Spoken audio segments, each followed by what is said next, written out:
My father always used to say I had wanderer's legs.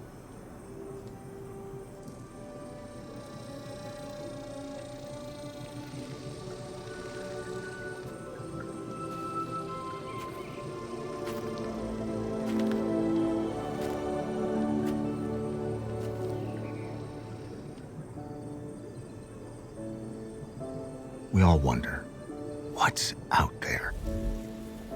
But for me, it was more than that.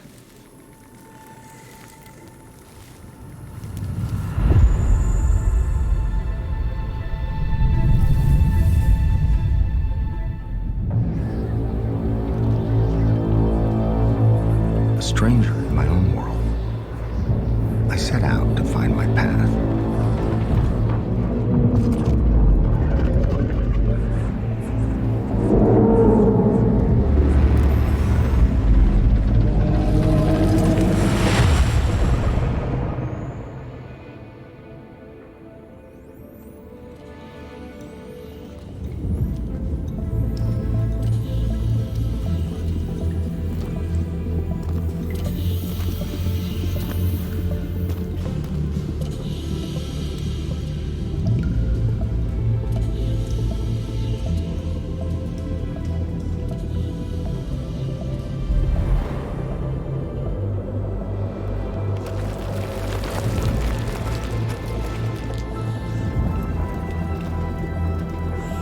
Through all my travels, through all the trials of the unknown, I came to realize that there was really only one thing I've been looking for.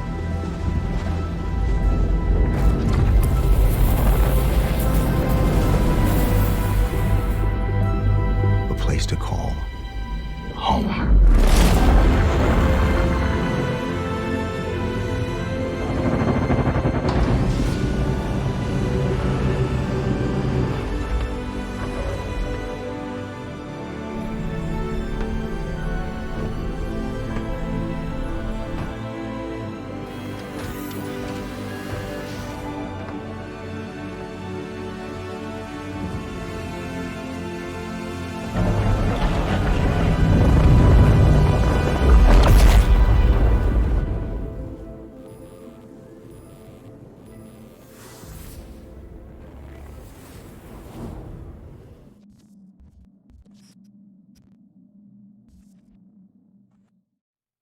Woo!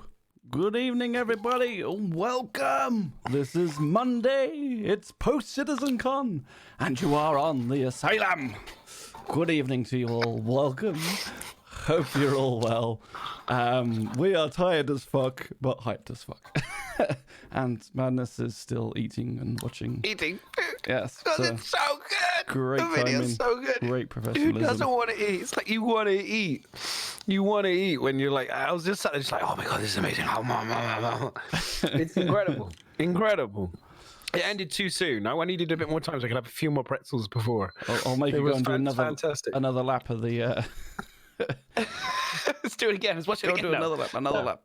I can't watch it again. I saw it in person. It's the great thing is, you know, when look, I'm still rocking the bands, by the way, guys. They're still on. They are still on until they melt off my arm. He's basically kept this on just to prove to his wife that he did actually go to a gaming convention and not something else.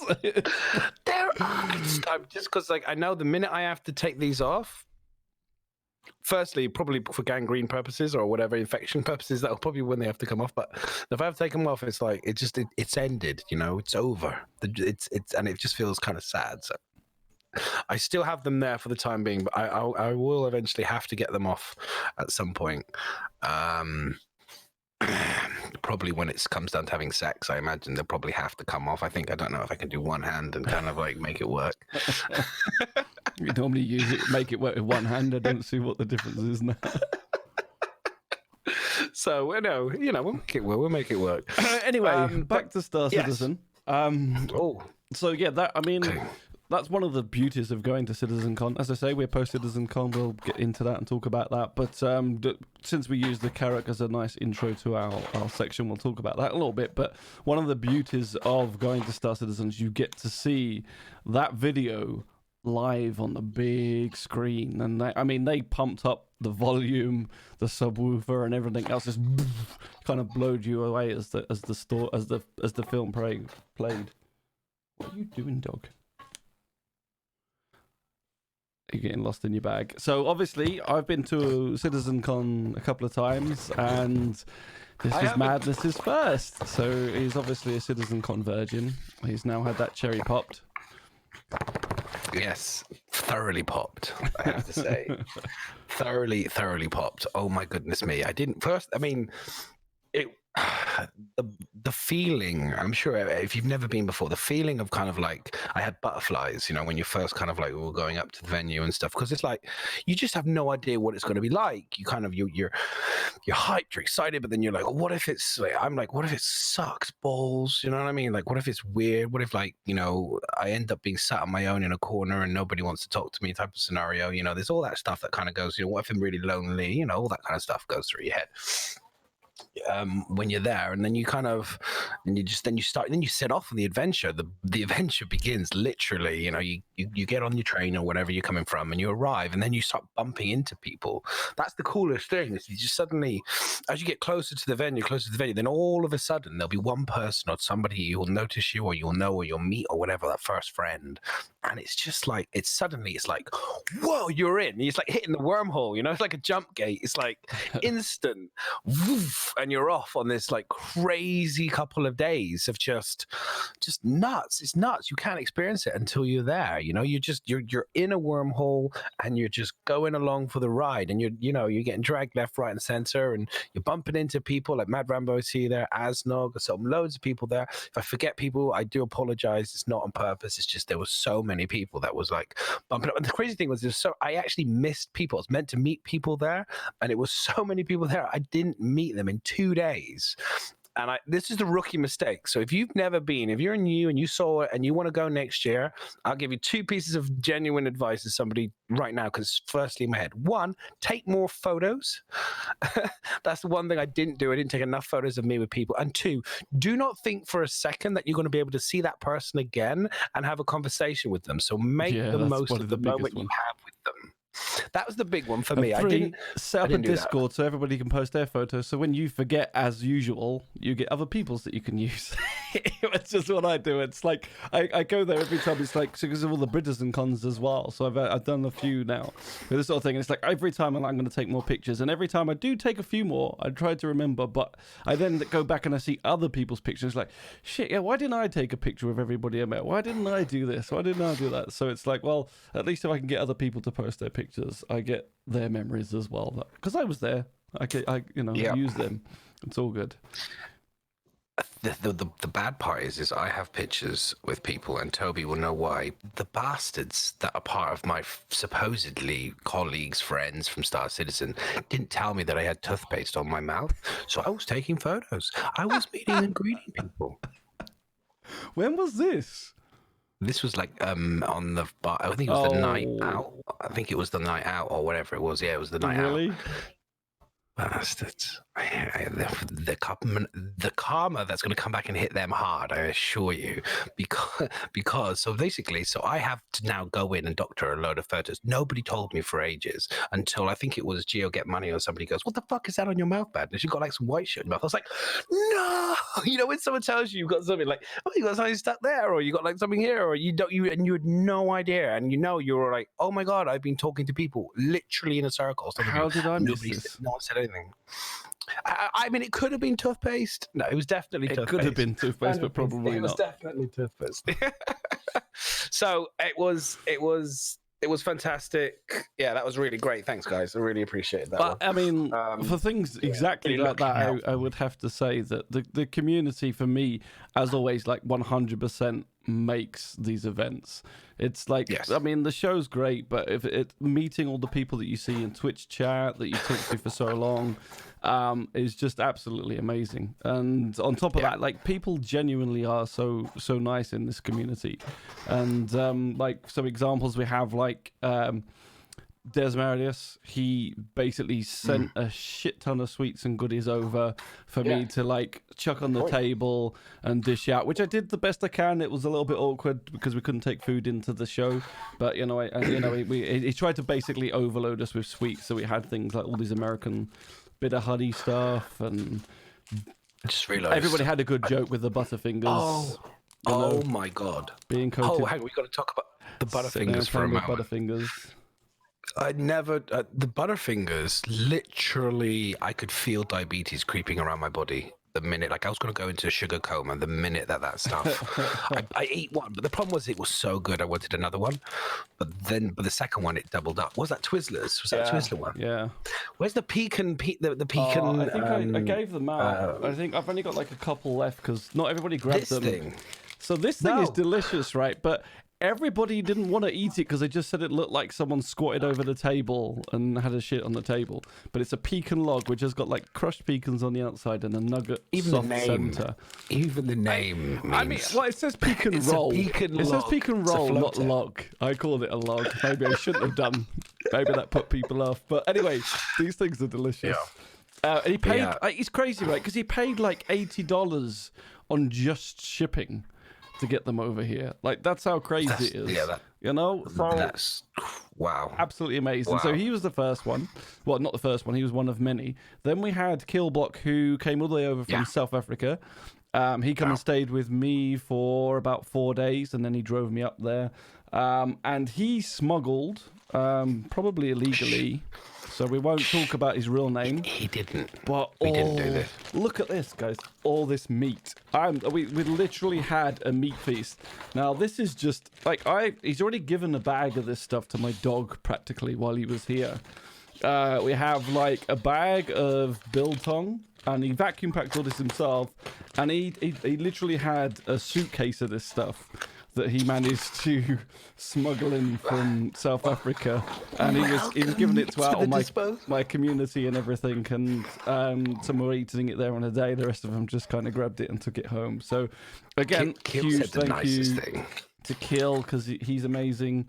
Desmarius, you're amazing. We missed you because we all wanted him to be there, but unfortunately Desmarius was stuck in the States. And if that's not all, I also had, this is just literally as we turn up and meet people, but Asnog brought this for me as well, all the way over, and gave me a book of the Expanse role-playing game for no reason other than because he's just an awesome guy. So opened it now, managed to have a little look through, looks amazing. So once again, it's just, this is crazy shit you just don't expect from people. You just don't expect it. So kind. Yeah, I mean, Asnog was kind enough. Like, I needed some ships not too long ago, and he helped me out, and he was so chilled at the time, and I know he hung out with me most of the day, and Keel hung out with me most of the day as well. So I gave those guys they were so kind. Keel said the nicest thing to me. He said Madness, I thought you were a dick, but you were really nice.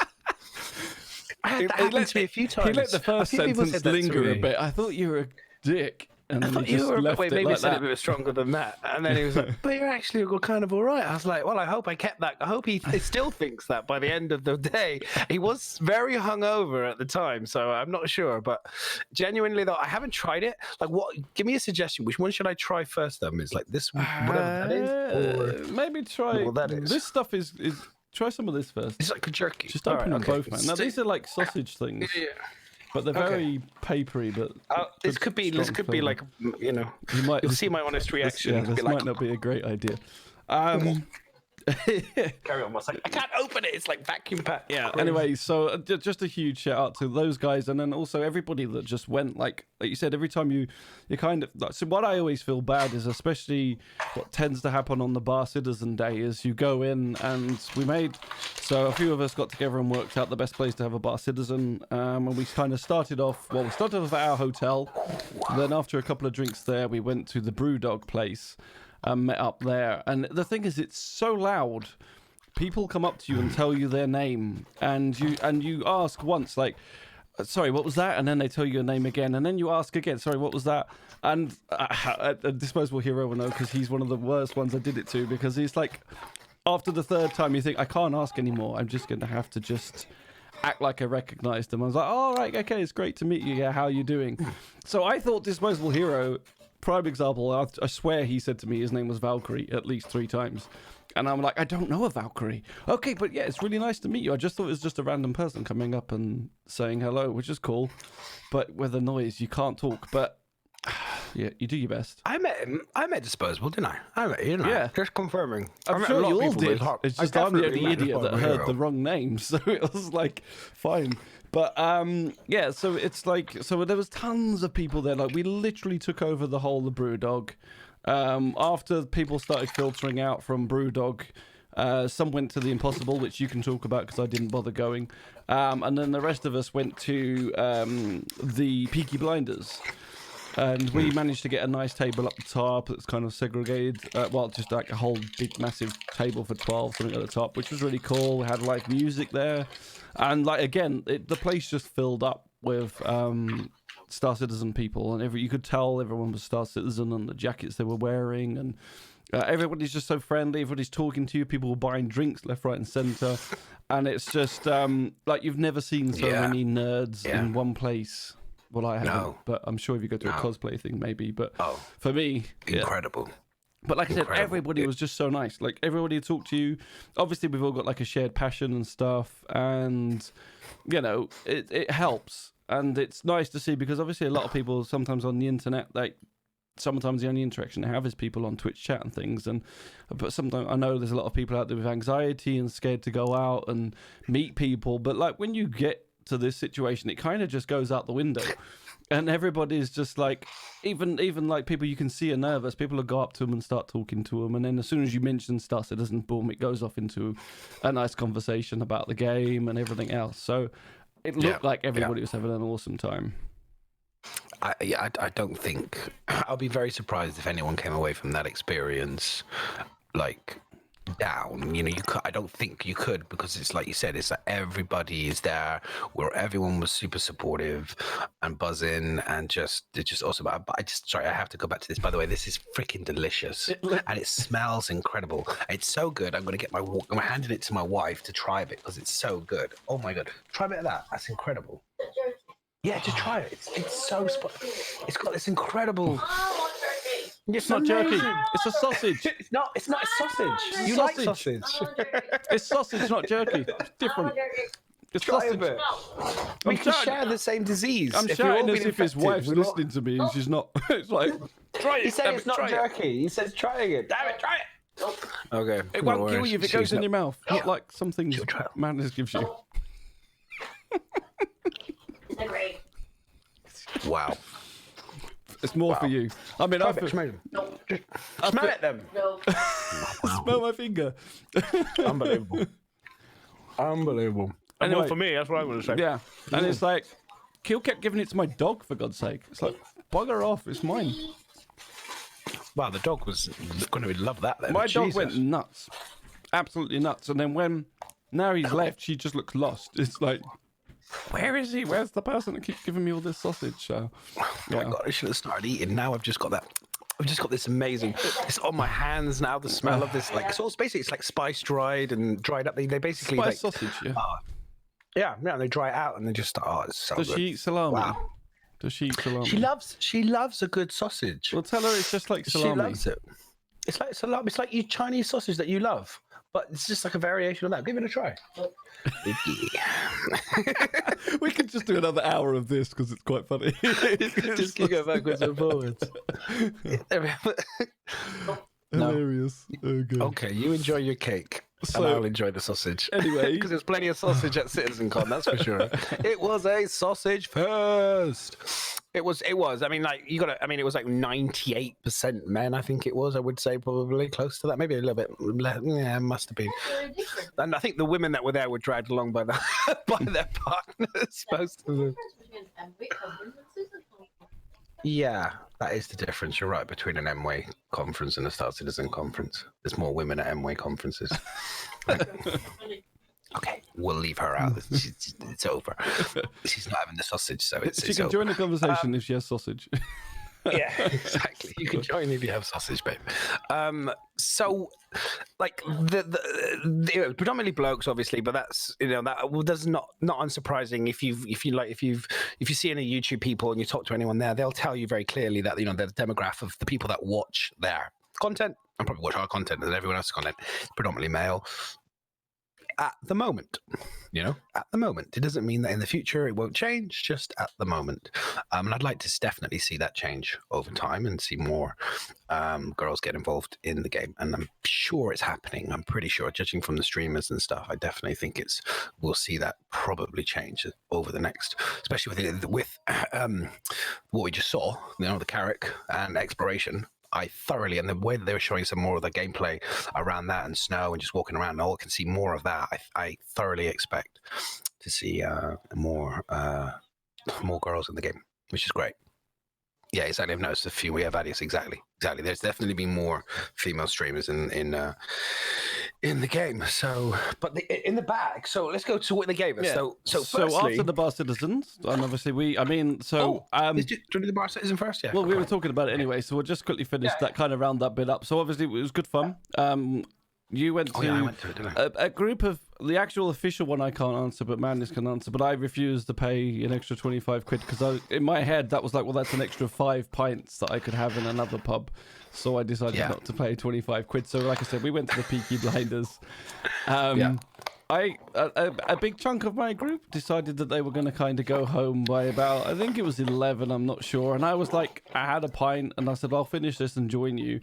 And then it just spiraled out of control from that. Needless to say, I think I crawled back into the room about 3 a.m. in the morning. It was about the time I got back. I was about the same. So Madness, you were over at the official one, and then you eventually did come over to Peaky Blinders. So why don't you tell everybody what you thought of the official one? Yeah, so the official one, I mean, it was kind of dope, the fact that literally they were right opposite the street of each other. I think that was the cool part. That was chosen by the chose the venue, but yeah, go on. That was great because I was like, a part of me kind of goes, sometimes the official ones kind of could be, a little bit stale would be the way. Like it could be a bit stale. I don't know. I've never been. Some people had said a few things and I was like, okay, well, we'll see. We'll go along and we'll check out. Went in, and the first thing you notice, and I've been reminded recently by my overdraft sending me messages that clearly I went to that Bar Citizen because it was ridiculous. The price of some of the drinks. So, but hey, it's once potentially in a lifetime scenario. So we went in. But what was really fun, and I think a lot of people who are content creators like Mad Rambo and a few other people, what's up, Lieutenant Winter, was that we went in and I got to see. It means immediately you were hit by loads of faces you remember, you know what I mean? Like for me, it was like a who's who of Twitch streamers and content creators and YouTube people. They're the only fuckers that could afford to get in. Obviously, yeah. And it was just great, and obviously, I just ended up introducing myself to loads. I had a few drinks. I kind of started introducing myself to people and chatting to people, and it was awesome. And I saw loads of people. There was a few pictures I took. I saw. Oh yeah, it was crazy. It was crazy. But the only thing I would say, which was kind of initially was a bit weird, was like there was no CIG there for quite a long time. So we all kind of I was all like we assumed obviously they must have been still having to work really hard, I guess, at the venue or something because they came in a lot later. There's a few of the guys from the the community people were there, but generally they came in later, which was surprising. Well, compared to I think when you were in the last one, or someone said to me that the last one they were there right from the beginning, rather than kind of came in later. So that was interesting that they were there a little bit later, but it didn't spoil anything. It was kind of, they made a bit of a later entrance, I suppose, which was probably quite cool, actually. I think they were just working late because Brim, who was volunteering and setting up, didn't get over till, which is part of the reason why I stayed later. He didn't get over till about 11:30. And he said the building had literally kicked everybody out, saying that's it, you can't set up anymore now. So I think they had, I don't know if it's issues or just a hell of a lot of setting up to do. Maybe. I mean, I think FOIP that we've all saw. Maybe you had kept them behind a little bit, trying to get that working. I have no. Again, unless you're part of behind the scenes, and maybe some people know, they could tell us. That would be kind of cool. But yeah, it didn't spoil anything. It was just, I think a lot of people were going, "Where's CIG?" You know, I mean, everyone was like, "We're at the official Bar Citizen," and initially there was like nobody there, and it was just like. They was all at the unofficial one, really. We could have been in that one's cool. We could have been in Peaky Blinders. Peakies. Yeah. I could have had about 4 drinks before I got in here and saved myself some money. You know, but that honestly, it was a wicked night. Absolutely awesome. It was there, and they were there for a while, and then eventually, like I said, I realized I was like, okay, I need probably, you know, cut this pricing by half, so let's go over to the Peaky, met the other people, and then it was just crazy when you went into like, when I first met you guys, it was like, this is what it summed it up. We literally walked into the pub, and it was I was going, so all of these people are self-citizen, and they're like, yeah, and upstairs, and the one down the road, like literally, and I was like, it was packed, and it was just incredible. I just was like, wow, you know, it's just like I've never been in a situation where you just like all of these people are into the same thing as me, and it's weird. It's a weird feeling. It was fantastic. It was fantastic. It was absolutely, I've been to. Likewise, it was awesome to meet you in person, dude. And we just had, it was a blast. And then, you know, like you said, I rocked into my dodgy, you know, B&B, Airbnb thingy, rocked into it at like 4 a.m, and it was a recipe for a hangover. You know, no water. I don't know. Texas Skulls bought like 200 shots, I think, for the entire place. I had a fair few of those. We had.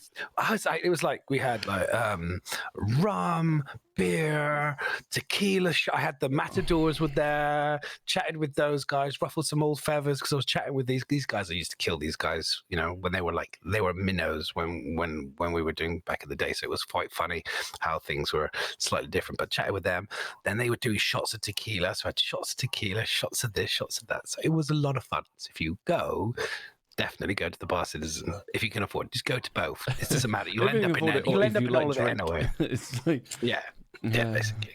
I felt it the next day though. I had and so just like, it was tough, but some Anvil and lots of water the next day. I think I just woke up drunk from the night before, so it was like, that's fine. I'm still drunk. I'm pretty cool.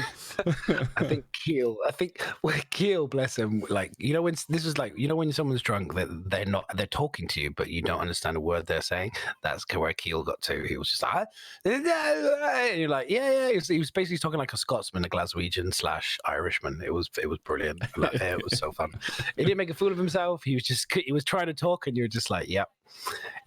I'm glad you're having a great time because I'm having a good time too. It was so good, and so he was definitely a little bit worse for wear the next day. I think a lot of people were a bit worse for wear. And I got up fine, but I just woke up drunk. It was just like, well, room spinning. Yeah, this is cool. Couple of hours sleep, that's all good. Let's get up and do it again. But I mean, if you're going to go to any of these Citizen Cons, 100% recommend going at least the day before for the Bar Citizen. I've seen like a few people making comments saying, oh, they wish they'd stayed like an extra day either end just so they can do the meet and greet type thing. Because like I said, sometimes you meet and greet when it's really loud and you think, shit, I wished I'd met this person. And you know, being able to talk to them and not like you lose your voice after the Bar Citizen because you're shouting. So I mean, all the pubs. It was Friday night. It was the centre of Manchester. Everything was loud, and so it's like talking to like a really high degree. And then obviously there's tons of people to talk to, so you just talk everybody's ears off, and then you wake up the next day and realize you've lost your voice for a day. And it is sore. And I was like, it's still recovering now. I'm still sore now. It was fantastic. It was, you just can't. I'm still, it's like, you know, when you talk about like people, when they say they win something amazing, like an athlete, and they talk about how they're in shock in terms of like, they don't really know how to process it. That's how I feel still. Like I'm still processing everything that happened. I'm still, you know, and they're like, every now and again, there's like a little moment where I smile to myself because I'm reminded of a moment. And I'll give you one of the moments. And this is the moment because you weren't there for this moment, but this was the best moment. I said this on my stream last night. This is one of the last moments. And this summed up, I think, Star Citizen, the people beautifully. So we went. So where Miz was staying in the Premier Inn. So those guys had gone to bed, and I was leaving, and Sean Tracy actually was standing outside having a cigarette with another person. Then Disco and Jay Lee walked in. They were staying all in the same place, which was amazing. And anyway, on the corner of the street was Papa John's, and Detox and all of those guys, plus some of the Deco guys, I think, had been in the Premier Inn as well. And basically, the Premier had shut at 12, no more drink. Bastards. So people were like getting up and going, we're going to carry on the party, which was understandable. So they'd gone out, we chatted for a bit longer, and then I went out, and I was kind of like, I'm going to go. So I chatted to Sean, which I'll talk about later, for a bit about stuff. And then we swung a right, and then as we were going in the corner, there's Papa John's, which I had known the day before because literally it saved me. I think it absorbed most of the alcohol the night before. So they're on the Papa John. But then there was a group of the Detox, and a load of those guys were all Detox crews, the mobiles were all standing outside Papa John's, and a few of them had ordered a pizza, and Swifty was standing inside. I think he's a big Canadian guy. I think he's Canadian. If I'm wrong, he can shoot me later. And he was still waiting. He waited for ages for his pizza. So he comes out. He was pissed off because he had to wait for so long. And everyone else had finished their pizza. He was very unhappy. And because it was Sunday night, these two girls, very attractive, I might say, weren't ugly, very attractive, like, you know, comes dottering up to him, and she's like kind of like leans over drunkenly, and she was all just like, I've never had a Papa John's, in like kind of really like annoying voice of a girl that's basically, or somebody that's saying, can I have some of your food, please? Because I've had drinks all night bought for me, and now I don't want to pay a penny for a pizza, and you're going to give it to me because I'm so pretty. And so he literally just went, fuck off. And he was literally like, no, you're not having any of it. And he literally turned around. I was just like, get in, son. But I was looking at him, and it was so funny. And then so she kind of like kept trying a little bit, but he wasn't having none. He's like, it's yummy, it's great, I'm not giving you none, you know. And let me just describe it to you instead. Yeah, exactly. He was like, oh yeah, he was like, it's going good. And then so she obviously gave up, and then went in and started ordering a pizza. But what was brilliant was literally about the 10 seconds after she'd walked in, Jaylee and Disco came waltzing around the corner, obviously to get a pizza as well. I mean, Disco looked absolutely shattered. So he went straight in, but then Jaylee came up. And so then, so Swifty turned, saw Jaylee and goes, do you want some of my pizza? And he was just like, instant, like, it was like, oh, a really attractive, really tall, beautiful blonde woman who's, like, you know, fuck off. No. But Jaylee, you can have the pizza, buddy. No problem. Absolutely. It was so good. It was so good. It was like there's like that bond was just like, that was what it was all about. It was just awesome. Absolutely awesome. Absolutely awesome. So that was one of my little stories that kind of every now and again, it just makes me chuckle when I everyone's when going, I think about totally it. Understand that. Totally understand. Everyone's that. like, yeah, totally understandable. Totally understandable. Actually, nothing wrong with this story. And there was those moments all the way through the day where people were helping each other out, doing nice things for each other, and like Miss said, it was an awesome. Just like 10 out of 10. Blew the roof off in terms of that. Absolutely Community awesome. and people wise, yeah, 100%. Yeah, and then so the next day when we queued up, what was nuts was those people who obviously had been previously in Frankfurt. They went to bed early for a reason. No, I didn't go to bed early, but No, yeah, we didn't get to bed, but they went to bed or whatever. They left early. They didn't go out because they were tired and old.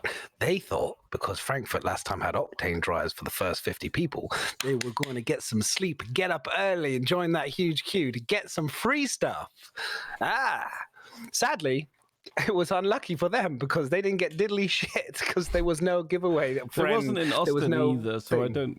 I suppose the problem is once they start that off, like, that happened once. Yeah. Now every time that's what people are going to believe. Yeah. So yeah. I think there was a rumor. I think a rumor went around. I think there was a little rumor. Someone spread something that there was something for the first, some special thing for the first umbrellas because it pissed people it down with rain. Congratulations, folks.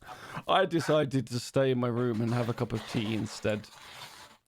So we did get a Star Citizen free, but this is the freebie we got, which I'm going to say was awesome. Like, I needed an umbrella, so I've got a Star Citizen umbrella for free, and they had the big boxes and they gave them out to everybody because obviously the weather forecast was for rain. So whoever planned it, well done. Because some people were like, I think Detox was in the queue with us, and Detox sort of saw like I had one. He was like, where'd you get that from? And I was like, yeah, they were just giving it out in a box. And he was like, oh my god. And he just like, yeah, everyone was like, once people realized like it had this on it, it was like, wow, okay, we got to get the umbrella. So, considering a hoodie in the venue with the logo embroidered on the side, just a basic black hoodie, zip up, and I know how much those things cost in real production, was £90. CRG, please, come on, let's have a conversation about that. That was not good. We Mark, need that to was sort ridiculous. out. We need to sort out the merchandise side of things. You could have sold a lot more if you sold a slight markup, not an insane markup, a slight markup. Yeah, I don't get that. I mean, they could have. I was saying that there was loads of people not buying stuff, and I think if everything was reasonably priced, I think they would have sold out of stock. And that goes for everything: the t-shirts, the hats, the everything. To me, it just seemed way overpriced for what it was, and it's a shame because I think most people would want a memento from that basically. And don't even get me started about the button-up shirt. I'm not even going there because it's just, oh my god, it's just unbelievable. But yeah, 70, was it 75 quid for a button-up shirt? Just don't go there. It's like daylight robbery. We're not going there. That basically everybody that would go there wants some form of memento, and they would have bought, like, you do a nice decently priced shirt with the CitizenCon logo and shit on it. I tell you now, almost everybody would have bought one. And instead, it's like, no, let's overprice everything and nobody touches it. And like, stuff went, obviously. There's always people that are going to buy it no matter what. And I know there were some people that said, look, I'm coming from miles away and I probably won't do it again. So they bought it. But that's kind of the reason they bought it. It's not like, it would have been nice to have said, oh, no, this is cool, I'll buy it. It was a kind of what I was going to anyway, and I felt like I should. It's just that was one of the things that's a bit of a shame. Yeah, they could have sold. They could have done. I think everyone understands a little markup when you're in one of these places. You know, like you got to pay like £5, maybe £10 more for something. But when you're talking almost 3 times or more than double the price, and it's not like it's anything particularly special. So like I say, for the hoodie, I was like, it's not like it was thick and, you know, luxurious feeling. It was just like, it could have been, you know, one that you bought from the internet and stuck your own logo on the side of it. You know, it was that kind of quality. I hate to say it. Sorry, CRG. But that was it. That was sorry, put some clothes on, sweetheart. Jesus. She won't try sausage, but she'll strip for the stream. Honestly, I swear to God, guys, we'll be banned. I'll be off the air in seconds. No, I'm only joking. But that was the only little thing in terms of, like, for me, that, because I don't know, I hope nobody here was in the queue, because I did very verbally and very loudly when somebody told me it was 90 quid, say, what the fuck? Very loud in front of everybody in the queue, just to kind of make a point. I think nobody bought a hoodie that moment when I was kind of telling them that it was ridiculously expensive. Yeah, I think they all looked at me like I was crazy. But that was it. Then Brennan, but the noodles were very nice. Ben Yeah, but I agree with you. You said, like, they needed more tables and seating areas. I mean, they had seating in the hall, but for food, there was. I mean, also, like, the smoke. The person with the smoke machine was on freaking overdrive. I mean, they were saying that you're not supposed to smoke and vape indoors, but I tell you now, people could have vaped and you wouldn't have known any different. It would have actually taken smoke away from the venue if they vaped or something. It was so good. It was everywhere. It was like, it was. I mean, if this is what they think, no wonder the game smoky. If this is what they think an ordinary room would look like, it was crazy. It was just like. I liked it. But I like a good smoke. It reminded me of, like, going to, like, a jazz bar. I like a bit of smoke, but it was a little bit much. I will admit, it was a little bit much. The thing is, it's one of those moments where you don't know if you're already in deep. You know what I mean? We've set up maybe one too many, and the guys are like probably sitting there going, "John, I think maybe we'll tone down the smoke a little bit." He's like, "Okay, it's a bit late now, pal. We've unloaded all of it." We it's paid gonna all be here this for a much while. for this tank of smoke. It's going in the damn room, whether you like it or not. I should have had like Rambo. I should have had my Up in Smoke T-shirt on from back in the day. That would have been perfect. That would have been absolutely awesome. But no, but that was the coolest thing. It felt like I was walking down like if anyone's been to Universal Studios for Harry Potter. It felt like you were walking. I mean, we probably will see pictures and videos. I'm sure CIG will show pictures and stuff. But there was a live stream where you got to, I think, because there's a few guys who are doing live streaming of stuff. You got to walk down, and it was literally like, it was incredible. Like all these kind of shops and the effort that people go to who are so passionate about this game, and they make these incredible stands, and they're showing off their orgs and what their orgs want to do and what they're about. If they're about role playing, or like the Daymar Rally guy, the guys there that set up the game. I mean, it just blows your mind the passion that there is. I mean, I'm sure Chris, like, it must be. I mean, it must be humble. I mean, it would be humbling to me. I would just be like, "Wow, you guys are just insanely incredible." You know, it's like I just was blown away by it all, and yeah, it was nuts. That was one of the most amazing moments for me. I was just seeing people, that the dedication, the time that people do put in. Like, we'd put a lot of time in for this podcast, you know what I mean? But like the amount of time people do to create their own stuff and to create stuff, and just and it's not just one guy. Usually these people are like groups of people working behind the scenes, especially the Daymar Rally. There was I don't know how many stalls there were. I didn't count in the end, but there was like Alaria and her roleplay org. There was Pulsar, I think, which was next to them. There was Game Glass. There was someone had 3D printed a big, massive javelin. I mean, I didn't get a chance to chat to them, but God knows how many of them or how many printers they had running for how long to print this javelin. It was like the size of my desk.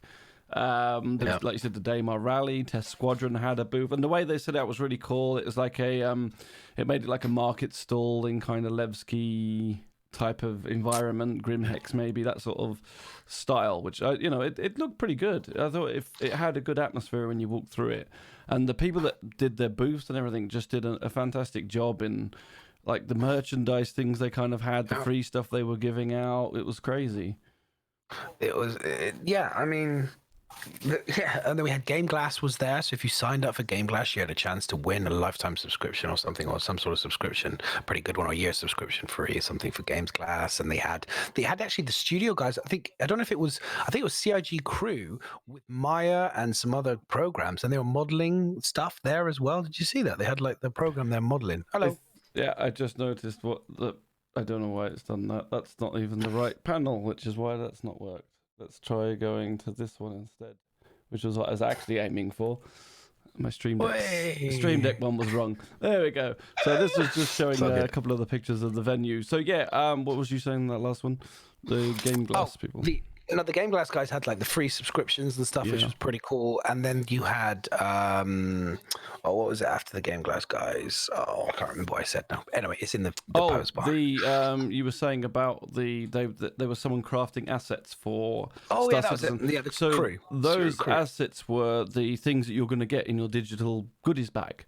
So basically, all of you that's got a CitizenCon ticket and everyone who was at the event will get these digital ones. Otherwise, it was the things that were on sale for on the website for the digital pack that you could have bought.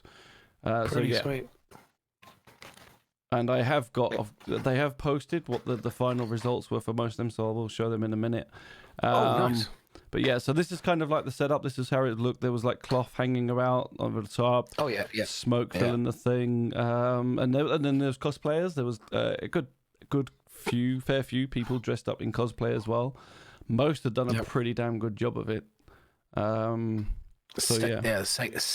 guy in the white suit. I think I can never pronounce his name. Probably Seglion. I think his name is something like that. Seglion. Yeah.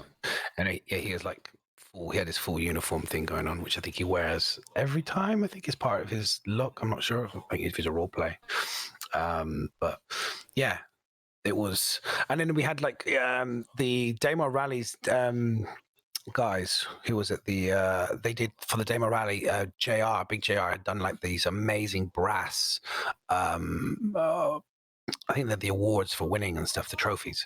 So if you do win Daymar Rally, you can get like the trophy and stuff. Yeah, they literally went and I don't know if it's on their website, but they forged Pure them. brass. So JR was actually forging them. They poured them out and everything. It was really cool. Oh wow, that was so cool. Like I didn't believe it, and then like he said, yeah, they're really heavy. And then like I picked it up, and I almost dropped it. It was did not expect it to be as heavy as it was. It was absolutely, and it was beautiful. I was like, I need to this time try and do all the correct things to enter rather than thinking I've entered and not entered. So maybe we'll try again properly this year. Place second, yeah. So unless it's probably I've missed it again, which is usually what happens. I suddenly realize I've already missed the competition. Yeah, that's nice. Have I signed? No, you haven't. Nope. I haven't signed it. Yeah. Anyway, but that was cool. And then the JR, as always, they had their booth there with all the cool models and stuff that they did. I got to see some of the models that they've done, which was fantastic, and see that the desk and the computer like was inside the desk and stuff, and that was very, very cool. And then they showed like a kind of it was a bit like the Carrack in the sense it wasn't finished. You know, they had like behind them they had the like I think it was a prop, I'm guessing from Star Citizen that they were busy making. I'm not sure. Cal's did tell me, but I think one of the like units where I think it was actually meant to be the unit where the box is coming in that of. Oh, the delivery one, isn't it? Things. Yeah. I think that's right. It was the delivery one, yeah, because it had a turtle in it and stuff, which I thought was quite a cute little nod to something. There was also little turtles everywhere. I don't know, one of the bins by the food court when they opened up to put the recycling in, there was a turtle taped to the inside of it as they opened it up. Oh shit, I didn't see that. So there was turtles dotted all over the place. That's so cool. Yeah. So, and I met up with one of our D&D colleagues who plays D&D with us, Illyria, and her org. They were advertising and stuff and stuff that they were doing. It was just great. It was just so good, like we said, just to meet people and to see all that side of things. And then they had the incredible ice sculpture, which I didn't even know about until I went in, wandered around, I was doing everything, and then I walked out. It was and then covered, I think, on the way in. I don't think that they had the cloth over it. Yeah, it wasn't there straight away. Okay, because I thought the guy actually was like chiseling it whilst we were in the freaking show. I thought he actually did it live there and then. Chiseling some of it while he was in there. I don't think he didn't do the whole thing, but he was still working on it. I'm just trying to see if I can find the picture. I did have a picture somewhere. So I've lost it somewhere. That was quite incredible. You know, I've never seen an ice sculpture before. I mean, I've seen something similar, but not like that. Not one up in that close in the flesh. And I was blown away by it. Okay, this is at the end of the day when it was mostly melted, but that's the only picture I can quickly find at the moment. So I'll stick that one. Hopefully that's working now. There you go. And they had so it is kind of mostly melted now. But I mean, it's pretty cool. And obviously the announcement that it's coming to us on February. Yeah, I know that kind of lit up on Reddit. Like, there was a lot of salt, from what I understand. People were very, but I didn't get. Like, I honestly, we waited already this amount of time. Like, we've already had the delay. Think about the Defender. For me, I had to wait 3 patches before I got my Defender and stuff. And yeah, it kind of sucked. But to be honest, like, I've got so used to it. I'm going to be honest, so desensitized now to, like, I'll just believe it when a ship is in, when it's in type of thing nowadays. You know, I mean, I'm kind of surprised they've even bothered putting February rather than just it's coming in 3.8, and then they could have squashed it in. But it's fine. Yeah, exactly. So, We'll talk a little bit more about the Carrack anyway, because I think there's a bit more to talk about that later. But yeah, so that was kind of one of the main entrances. And then, oh no, wrong one. That's crazy, guys. Oh, did you see the picture? The picture thing? Yeah. We may have had a good time. Yeah, that was us having a good time. And then there was like the hallway into one of the main rooms. Oh yeah, that was. And these were like big giant posters of the in-game assets. These were like in-game screenshots, I believe, as well. Pretty amazing. I think I saw some of the people who actually worked on it. The great thing is with Twitter, you can kind of like, I was getting like linked to like some of the guys who I didn't even know, like the devs and stuff, who were obviously, they were probably sneaking around some of the people we just don't see, because we only know the famous ones, as it were, from ATVs and stuff. But there's obviously a lot of devs there as well, walking around, who we don't see, who sit behind the scenes and who don't come up on the camera. And so I was seeing all their Twitters, and they were all so proud, and like they're like messaging out like, oh, I got to see like my thing on the picture on the wall. And I know what that feels like? Because like for me, it's the same with shoes. Like I get to see like put a picture up of my shoes on an advert or in a magazine or whatever. You know, it's the most incredible feeling when you create something and you put it out there. You knew what it's like now, Miss, when you did all the paintings and stuff for the venue as well yourself last year and stuff, when you did all the models. Didn't get and to see it though. but you know what I mean, like the feeling. Oh, yeah, totally. no, Yeah. Okay. Yeah. But it's not quite the same. Yeah, you didn't. Yeah, I thought you didn't. I thought you did. It would have been Never mind. nice to have seen it all on display, but I didn't get to see. Didn't get to see the Carrack. But no, it's like you said, it's still great because other people were seeing it. Oh yeah, I saw my stuff in the office. Yeah. That's cool. Yeah. So you know everyone's walking in every day to see your. You know, every day people walking past seeing your work, which is very cool. And so they had their little tweets out. I could see them and I was like liking them all as much as I could on the train home. I was like.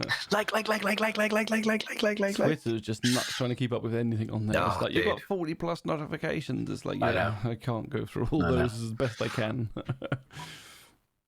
I know it was incredible, and that was so cool. Though the quality of the printout was amazing, and I'm sure there were a lot of people who walked down that hallway and went, "I've got that one, I've got that one, I've got that one, I've got that one." I went down the hall and I went, "I don't have that one, I don't have that one, I don't have that one. Yay, I have the arrow, and I don't have that one." That was legit. I only had the arrow of all of the ships on the wall. I only had the arrows. It was pretty cool. What else? What else was it? Like, it was one of those. The other thing they had, I don't know if Miss got a picture, maybe bringing it up later, but they had talk about Twitter. They had, which I've never seen before in the flesh, and maybe this is something that other cool kids, like young kids generation, whatever, knew about. But you could send a tweet. I don't know if I've got a picture on my phone. I don't know if I took a photo. Hang on, let me just see if I got a photo. I might be able to bring it up on screen. You could take a photo. Post the link. Oh, they showed it on the video with Brian Chambers, didn't they? You could take a photo, you post the link, #CitizenCon. Now, I did this, but I didn't even realize that this existed until towards the end of the thing. So I was like trying to find a picture that was mine, but it was way gone by then. It was too late. But they printed out on tiny little squares the picture of your whatever you took a photo of. So if you took a photo of the venue or whatever, but they printed out in like, they had like 4 colors and they would be slightly different hues, and then they would take the pictures, and the guys were there and they built this collage of all the little pictures to make another picture. But I don't know if anyone had a picture of what the final image was, because I didn't get a photo. I saw it, but I didn't get a photo of it. It was like CitizenCon. It was basically spun out like CitizenCon thing. I don't know if anyone got a picture of it. I'm just seeing if I took a photo of it. I don't think I did. No, I didn't. I was too busy. Yeah, look. These are the too many taking photos of Mr. J. Lee running around giving everybody hugs and kisses. That was one of the white toothpaste moments. Show us again. No. Show us it again. No. Somebody click that for me so I can see it again. No, white toothpaste moments. Not happy. I haven't got it here. Oh, that's the Demo Rally. That was the Demo Rally. That was the cool kind of like. I don't know if my camera will. That was the cool Demo Rally. They were incredible. Thanks, Hero. Very cool. Oh, Hero. We'll make sure we like blow that up tenfold, and maybe we'll print it out and put it on a placard somewhere. Damn it! Mistakes were made. Mistakes were made. This was a great picture. Winter, if he's still here. Sorry, buddy. Sorry, this is just turning into the photo shoot. I'm sorry. It just has to be done. I got one with Toby, Dark Law. Yes, I got one. I met Darrell once. That was it. And that was it the whole night. Never saw him again. Once. Mitmo. Oh, so many. I'm just looking for the pictures now. Oh, memories already. That's the thing. It's like you said, it's like you meet someone and it's like, oh, I thought I'll come back and say hello. And then it's like, it's gone. They've gone. It's too late. It was so good. It was so nice to and I know there was a lot of people there like who had like who genuinely don't like going to these things. Like you said, Miz, like there are people who have like real anxiety problems and stuff, but they're so passionate about the game, they're willing to push through. And like those people, you know, I could see some of those people, the ones who were a bit awkward and a bit uncomfortable, maybe you kind of like just weren't quite sure. But I was just, to those people, like, thank you for coming and making that physical effort to kind of like, you know, push through, because I don't know what that necessarily feels like, because I'm a bit of an extrovert and don't know what, you know, but for some people who aren't, that is a really big deal, and it's really difficult. So thank you, because it was great to meet you rather than just knowing you through text form. And I met quite a few people, and it was just, oh, I could go on. I'm going to stop talking because it's just like I could go on about it. It's so good. So good. Let's talk about more about the actual, maybe what some of the stuff at the CIG, unless you want to talk about anything in particular, Miz. Well, no, we can go on to. Well, we just showed the. We was talking about one of the booths and how they were creating the digital goods. So we might as well go ahead and kind of show those off. So if you've got that. back onto this one, because I don't even know what I got. I don't even know. Like I'm curious what that is, because I also. Basically, this was obviously if you got a ticket or you paid for it, there's a digital pack that you get. So the things that came in it was a decorative telescope, and this was modelled live at CitizenCon. So this was one of the things you would have seen if you went into the little market village thing making that. So that's this one, the Microtech telescope. Looks awesome. Yeah. I mean, it's a shame it doesn't have any practicality. It would have been kind of cool to get that out on your ship and zoom in on the land or something and try and see stuff, but it says I think it's more a decorative item than anything, but it looks cool, like a flare basically. Yeah, they'll look nice in an office somewhere. Yeah. And then I think every year we have a trophy, so this is the Citizen 2949 trophy, which is pretty cool. It looks a bit like a microtech kind of building inside it or something. It's I quite like it. It's pretty cool. Yeah, it looks fine to me. Well, it's like a trophy. It's not going to look anything. It's fine. It'll look great in my trophy cabinet. I mean, nice to have one that says a Carrack plushie. Which there's no. Oh, we didn't actually get the Carrack. What? We were actually getting Carrack. Not quite finished. And then finally, we got a full set of armor, which is this beautiful stuff. Look at those colours. They're perfect colours in harmony there, I have to admit. Fenrir is super trying to trigger you on that one. Can we just talk about how thick the legs are? Just for a moment. The reason being, this is the environmental suit. So this is the one that they had in game when it was meant to be like kind of heavy environment that keeps you warm. So you're supposed to have room inside it to do that. Yeah, I did think it was very chunky, but it is definitely a chunky suit. It feels like the legs are just too like they just feel a bit too big. Like I look at it like bodybuilding, and this is going to sound weird, but like if you think of like Arnold Schwarzenegger, he had like really good proportions, like really big upper, but his legs were quite lean, but very muscly and strong. I kind of like imagine the same when I think of like heavy armor. I always think of the same, big upper body, really strong, but good lean, not legs like tree trunks. It's not, maybe it feels like that's more of the modern day. I mean, I've noticed on a lot of the armor though, the legs, especially the upper thighs, look so much bigger than. I can't hear shit now. Sorry, the upper thighs are definitely massive, even on like the standard models and the standard armor. But I do agree. If you look at this more closely, like the proportion of the legs to the arms, like the arms are wide and chunky, but they're not to the excess that the legs are. The legs are the same thickness as the body. You can see it just kind of goes up almost like a tube. Yeah. Sorry, Jay Lee, whoever did it. Like, I'm just giving you some feedback. I honestly feel this feels more like. Do you remember? Has anyone played Mass Effect? And you had like the dude that had the. It was like looks like a turtle. He had it was like a turtle kind of design. I forget what they were called now, but it feels like them. They had like weird like rhino kind of structure. It felt like a real rhino. Yeah. It feels like that. It just feels weird. Krogan, thank you. Disposable. Yes, the Krogan. It feels like a Krogan armor, and it's like feels like if the helmet comes off, there should be a Xion underneath that. You know what I mean? Rather than a human. But it is meant to be an environmental suit, and perhaps I'm going to go and do some research and have a look at some like actual heavy duty, stuff. I did think about a little bit about like the alien spacesuit. Do you know what I mean? The one when they first meet the aliens was pretty big, I think, as well. So maybe I'm just, not understanding it. I mean, I don't know if any of this is going to get like a kind of rework where they go back and look at stuff. I mean, because for me, it's a very similar thing with like the Centurion hat thing that they've got. When you see it at a distance, it's the head just looks way disproportionate to the rest of the body. It's like, so weird. Has anyone looked at this, or is this really how it's meant to be?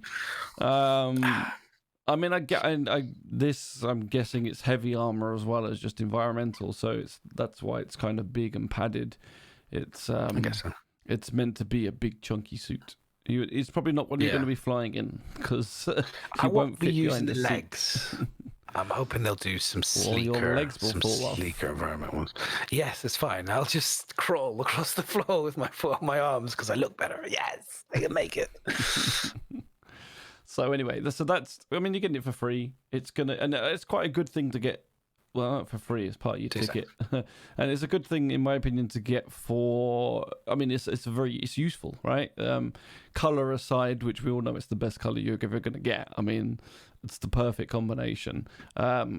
But like that, it has a use. It's not going to be just like some of the armor sets that you got maybe as a subscriber or something, where you're like, don't like the color, and then you're going to go and buy something else. This is actually something that, so from day one, you're going to be able to stick it on and go out into cold environments and use that, rather than having to necessarily save up and buy an environmental suit and stuff. So it's pretty cool. I wasn't expecting it. I don't even remember if we had a kind of full list of what we were going to have in the digital pack before it even began. In the end, it was like, well, they didn't tell us in advance, so yeah, not sure. And the only thing I disagree with is, like, CIG decided to, I mean, I was at the show, but this was posted on the 21st of November, and they said they were pulling the digital goodies pack on the 22nd, I think, until tomorrow.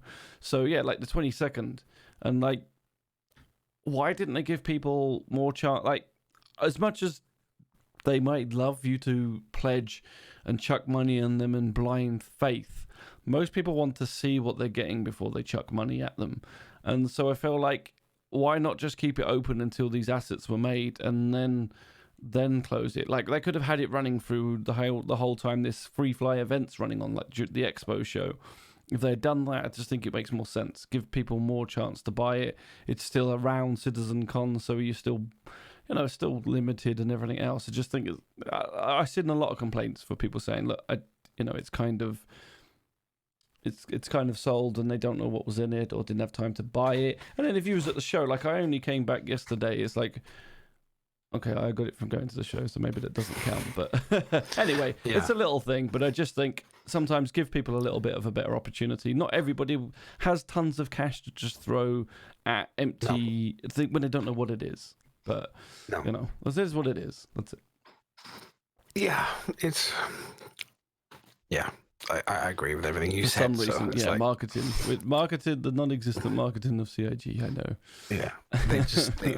They do make, this is the thing, is they do make some very strange decisions sometimes. You do kind of go, oh, did no one just think for a moment, But then I think that seems to be the case of a lot of things in the world at the moment. Just people don't seem to, common sense seems to be a rarity these days. I don't know why, but it seems a rarity.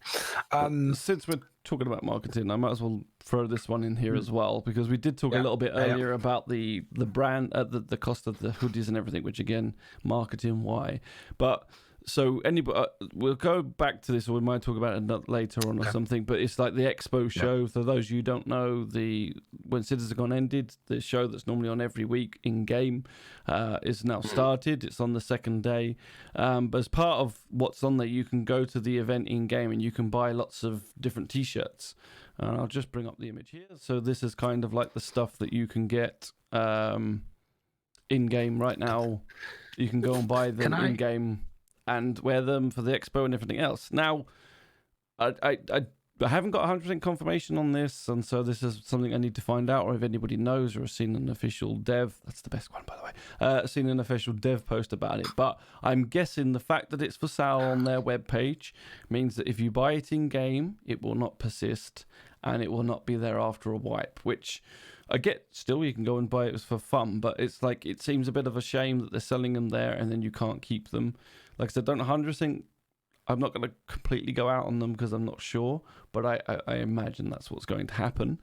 And so you can buy these if you want, but they're like $30 for in-game assets, a bunch of T-shirts. But one thing I think Asnog said to me, the first thing he said is, why didn't they make these to sell? Why didn't they sell these T-shirts at CitizenCon? Because these are awesome. These are pretty damn good T-shirts, and most people actually that have their own brand, their own favorite ship, would love a T-shirt with their own branding on it. And see, so my idea would have been, like, if I was in charge of marketing, what I would have done was sold one of these in real life and given you the digital version for free in game. How awesome would that be? No. How awesome would that be? Free? They couldn't do that. They would have said for an extra £5 you can get it in game. Buy the ship and get this T-shirt in game for free. Why wouldn't? How amazing, CIG? How amazing! Literally, Chris would that frog be? march you out the building because you said free. He'd be like, "What free? What are you talking about? You could sit there in your Argo T-shirt. We got stickers. What are you talking about? We got stickers for like that. We got given like, where is it? We got a little metal coin for free. Like, and we got an umbrella. Come on. I didn't get an umbrella, so I want my digital T-shirt. Sucker. We got an umbrella, and I got like a little book. And a bag made of plastic. What more do you want? Honestly, it's unbelievable. It's free. Could you imagine it? Can you imagine if all these were for sale at the outlet store, and then you got one of the items for free in game to match? You could sit there playing in your Argo T-shirt while your character's wearing his Argo T-shirt. It would be amazing, dude. They would have. The thing is, the problem is again. Okay, here we go. Right. Okay. If they had done the T-shirts, they wouldn't have sold them for a reasonable price. They would have been astronomically expensive, and people would have bought them still. Honestly, for me, it's like I've always said, just do a sensible markup for a situation that you're in. Don't do a crazy one. Just do a sensible one. People can go, because they will buy more than one. That's the thing. They'll make probably the difference. You could probably make the money that you would, and then they'll probably buy 2, maybe 3, and then they might go, okay, I tell you what, buy 3 T-shirts. Buy 3, get 1 for free, or buy 5 T-shirts, get 1 for free, or something. They really need to have a chat with some people who understand that kind of thing, because I'm sure they could have sold a lot more merchandise. Now, they sold a lot of merchandise prior. A lot of people were going to pick up their stuff. I think Hill picked up a lot of T-shirts, and I agree, Disposable, you're absolutely right. They do understand that, there are people, they will just throw money at them. But I just think that we are limited to such a small amount of people who are throwing money at them, whereas you could have wouldn't it look better if you stand outside CitizenCon and everybody in the queue was wearing a Star Citizen T-shirt rather than a small handful of wows that were prepared to chuck money at them? Like, that's all I think. It just, for me, like, this sort of stuff is... Where's my free T-shirt? Where is it? Where is my free T-shirt? Seriously, that would have been... Everyone then goes away with a really sweet ass, CitizenCon with a whatever. You could have put something on the back, and everyone then has a coin I'm going to lose. But the T-shirt I'm going to wear. I got on both screen. coins, man. They're cool. I got the coin from I'm going to lose. as well. The That's just cool. me, though. I know the coin is cool, but I'm going to lose it probably because my kid will take it and they'll dump it somewhere. But it'll be lost. But a T-shirt for me is always is so much better. That's what I mean. And you can get them cheap. You can make them cheap. So that's why people then go. But this is why people go and make their own, because it's not that hard to get the logo, right? And then you just go and make your own thing, and then you make your own T-shirt. So that's what people end up doing, rather than giving the money to CIG in the long run. And anyway, that's like $30 as well. I mean, that's for everything in there. I can't say I'm massively. So anyway, this is at the expo. So yeah, you can buy them in game. Like I said, I don't think they're going to persist, but if anybody gets a confirmation on that, please let me know, because it would be interesting to know. The only thing that's not listed on here is the expo T-shirt itself, which is like a purple one with that triage logo thing on it, and it's not on the website to buy, but you can buy it in game. So that seems a little bit odd, which does question a little bit of whether you buy it in game, will it stay? It's like a pinky purple. Probably is more pink, actually. It's like a violet pink. And I don't think I have a picture of it. I'll have a look, but I don't think so. Anyway, so that was just a little bit on merch that, like I said, as always, I always get disappointed with them and their merch. crap because they don't do a good job of it. I could do so much more. I agree with you. The t-shirts is just such an easy win, and there's so much more they could do.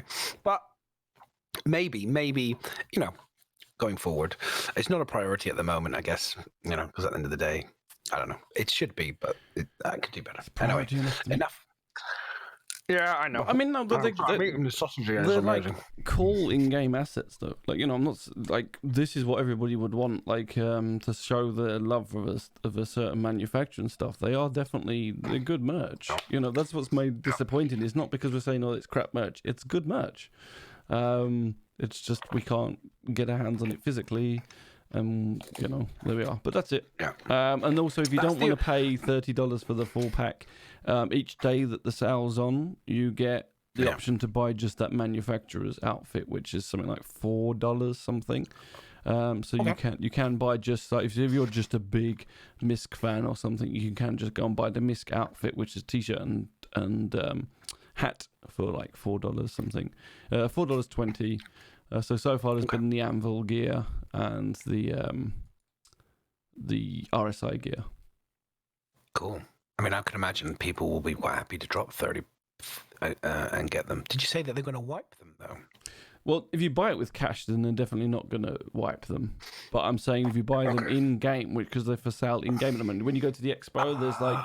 I mean, we haven't touched on this, and this is probably... I don't know if we'll get there today, but the expo itself, when you go there, there's all like booths selling T-shirts and hats, and I always like that, and I love that they can put that in-game for us to go and visit the ships. And I love how, like, in ArcCorp, as you fly in, they've changed all the banners to show the expo date and have all these ships. There's, like, ships hanging up in the lobby and all sorts of things. They've done a really good job of that in-game-wise in lore, and I think this is something we're probably going to end up seeing every year, which is cool. And the other good thing, so talking about giving away things for free, those of you that don't know, that if you go to the expo itself and go and look at the ships, you can rent any of the ships in there for free at the moment. So they are giving something away for free. How long it lasts, I don't know. I presume till the end of the free fly. But go up to any of the ships that you like, do the interaction thing, and then press rent, and you'll find that you can rent them all for free. Look at that. But they kept that quiet, so maybe Chris didn't know. Yeah, he doesn't know yet. 24 hours. Is that all it lasts? Okay. 24. So the day that it's on, 24 hours. So basically rent what you want to fly and fly it there and then. Otherwise, don't bother. Talk about freaking cheap, CIG. Seriously. Not even the week. Wow. Anyway. But that's like, that was the only, but honestly, I think overall, though, these are like just little things. I mean, we may talk about them a little bit, but because we just kind of like, because we're just passionate and we just want to, I wanted to buy some merch, but I didn't buy anything because it was just too expensive. That's the problem. And it's not because I'm poor, it's just because I know the true value of most of this stuff. I mean, I buy merch. I've been to like American football games and everything else, and if there's a decent price T-shirt, I'll buy that merch. I've custom made about 3 or 4 T-shirts and bought them for myself, and each one's ranged from like 12 to 20 quid, and that's like, I'm fine. I mean, that's custom made, and I'm happy with that. It's like I'm not against buying it. And I suppose that's it. We say it with a kind of shame because it's like I want to give you money, just make it a little bit better priced. Just a little bit, please, next time. Hopefully, the next one, they'll be even better, which I do think they learn. I'm sure they're learning as they're going along. Things are improving generally. I mean, this stuff, the fact that you're talking about this type of microtransactions and better T-shirts and stuff that I've just seen on the picture, on the webpage, looks great. And, I'm like, if I wanted to kind of customize my character a bit more, and I'd love to have the T-shirts, $30. If I had the disposable income in the moment, maybe I would drop that and be like, okay, cool. I can, wear it a bit more. They could do with improving. I guess maybe when we have the more planets that you can live on and breathe on and stay on, when and you do can stuff, actually wear it, yeah.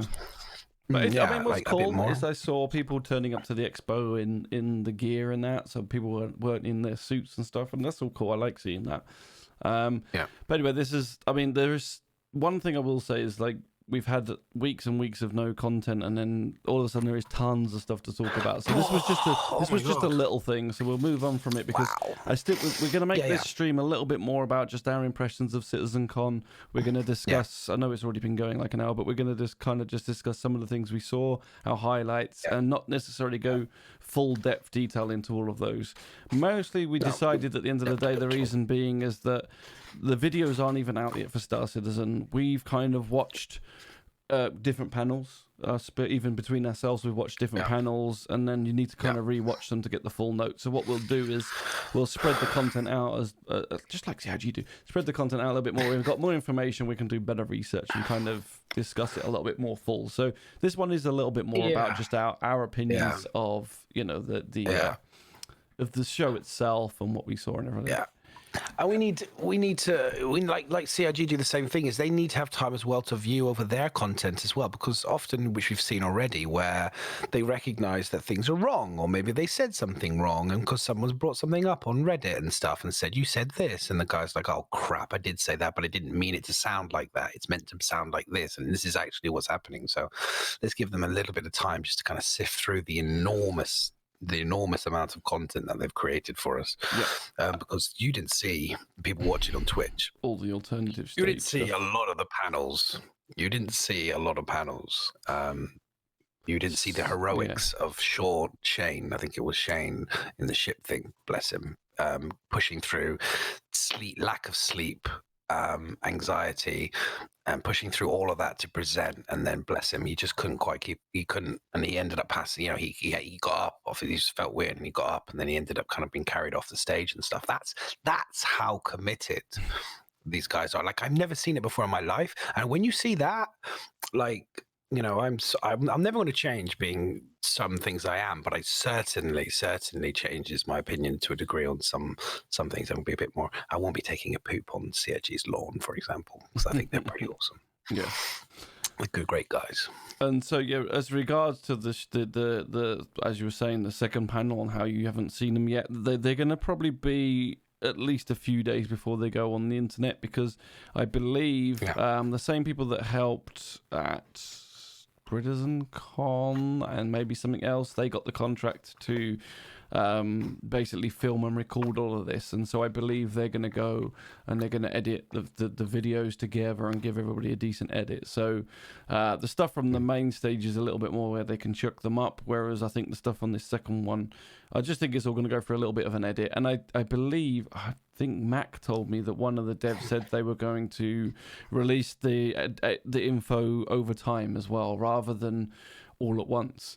Main reason being for that is because we moan like buggery when they've got no information on Inside Star Citizen and things like that, and that what they're saying is basically they will not have any content for Inside Star Citizen that for a little while, because guess what, they've just done Gamescom and they've just shown you and talked about all the shit that they've been kept under wraps for ages. So it's like, well, what new do we show you on Inside Star Citizen when we've literally just shown you panel after panel of new information? So expect it to be a little bit delayed. Like, we can tell you our opinions on what we saw and stuff, and like I said, we'll do the content when it comes up and go more into it as well. So that being said, do you want to talk about some of the stuff we saw? Yeah, I think we should. The trailer that we saw for the Carrack, the introduction, like when you first walked into the hall, it's okay. So me and Keel, we walked in initially, not everyone was sitting down, and then somebody told us about the Theatres of War, which was their live combat scenario, and you had to go sign up. So everybody was going into the main thing for the main conference, and me and Keel get up and we walk out. So I think I'm right, Keel. I'm a bit tired. We walk out to go to sign up, and it's empty. The booth is empty. Nobody is there. One of the people says to us, okay, it's just here to register. So we signed up, and supposedly loads of the main stuff had been gone. And this was like 20v20. I think people watched the thing they talked about. It's 20v20. You were in like a room with computers and stuff all set up. One side, a lot of rooms, the computers, on the other side, a lot of computers, and CIG people, staff in there.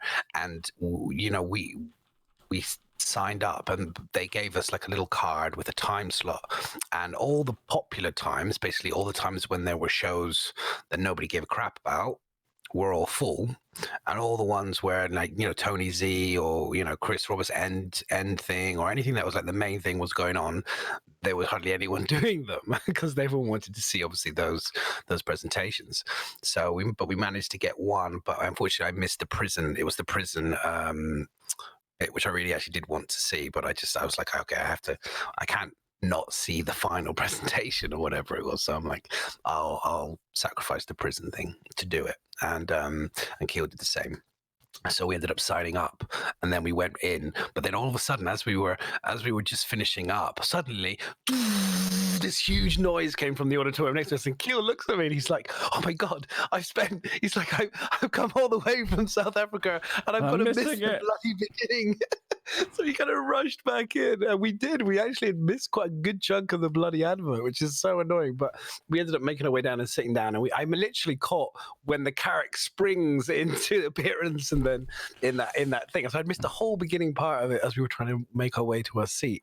So that was the beginning of my CitizenCon. I actually missed a bit of it, but we were smart because when that finished, the theatres of war, because everyone then was told about it, the queue of people suddenly realizing what it was, trying to get tickets, I don't think everyone probably got a shot and stuff. So the strange thing is, I came in late because obviously I thought if I'm not going to be at the beginning of the queue, and Mac was too busy being a girl laying in bed till God knows what time, and I need to do my hair and my makeup and everything else. So we were like, we strolled down, we had a cup of coffee, and I was like, right, okay, let's go and get in the queue. We was right at the back, like literally right at the back, and we still got in before the final show was there. And I had a little look round, and someone said, "Oh, that's where you sign up for the for the theatre of war." And I was like, well, it's going to be full by now because like everybody's been in. We were literally some of the last ones in. So I just walked into I just ignored it. I didn't even bother going and signing up. I thought it'd be full. So I just went in to watch the show. So I was like, yeah, I could have signed up and played it, which is, I'm a bit gutted, but never mind. It was another thing that was like there, which I wasn't expecting to see. And I know I'll get to play eventually anyway, so I don't mind too much. But yeah, the opening keynote was good. The Carrack advert is, as always, they do their adverts stunningly. It's just absolutely amazing. I don't know if any of you noticed on the Carrack advert, there's been, I think Night Kai at least highlighted it on a tweet, and I don't know if anyone else saw it, but there's something moving in the ice in one of the scenes. Have you got the link? Have you got a picture of it? Screenshot? I haven't got the screenshot of it, but I'll find what hell I just did with it. I'll get the Carrack video up in a second. But what did you? I'll show it in a second. But you can tell us what you think of the, of the intro demo that we saw. Okay, so for me, the intro demo was fantastic. Like the music was great, the voice, the way that they kind of teed it up, they pitched it up, and everything was fantastic. It's a demo. I'm not going to lie. I'm not going to stand here and fake, like, in terms of, like, I watched it. I enjoyed it for what it was. It harked back to the early days of Star Citizen when I first kind of, like, knew about Star Citizen and exploration and everything else. It was beautiful.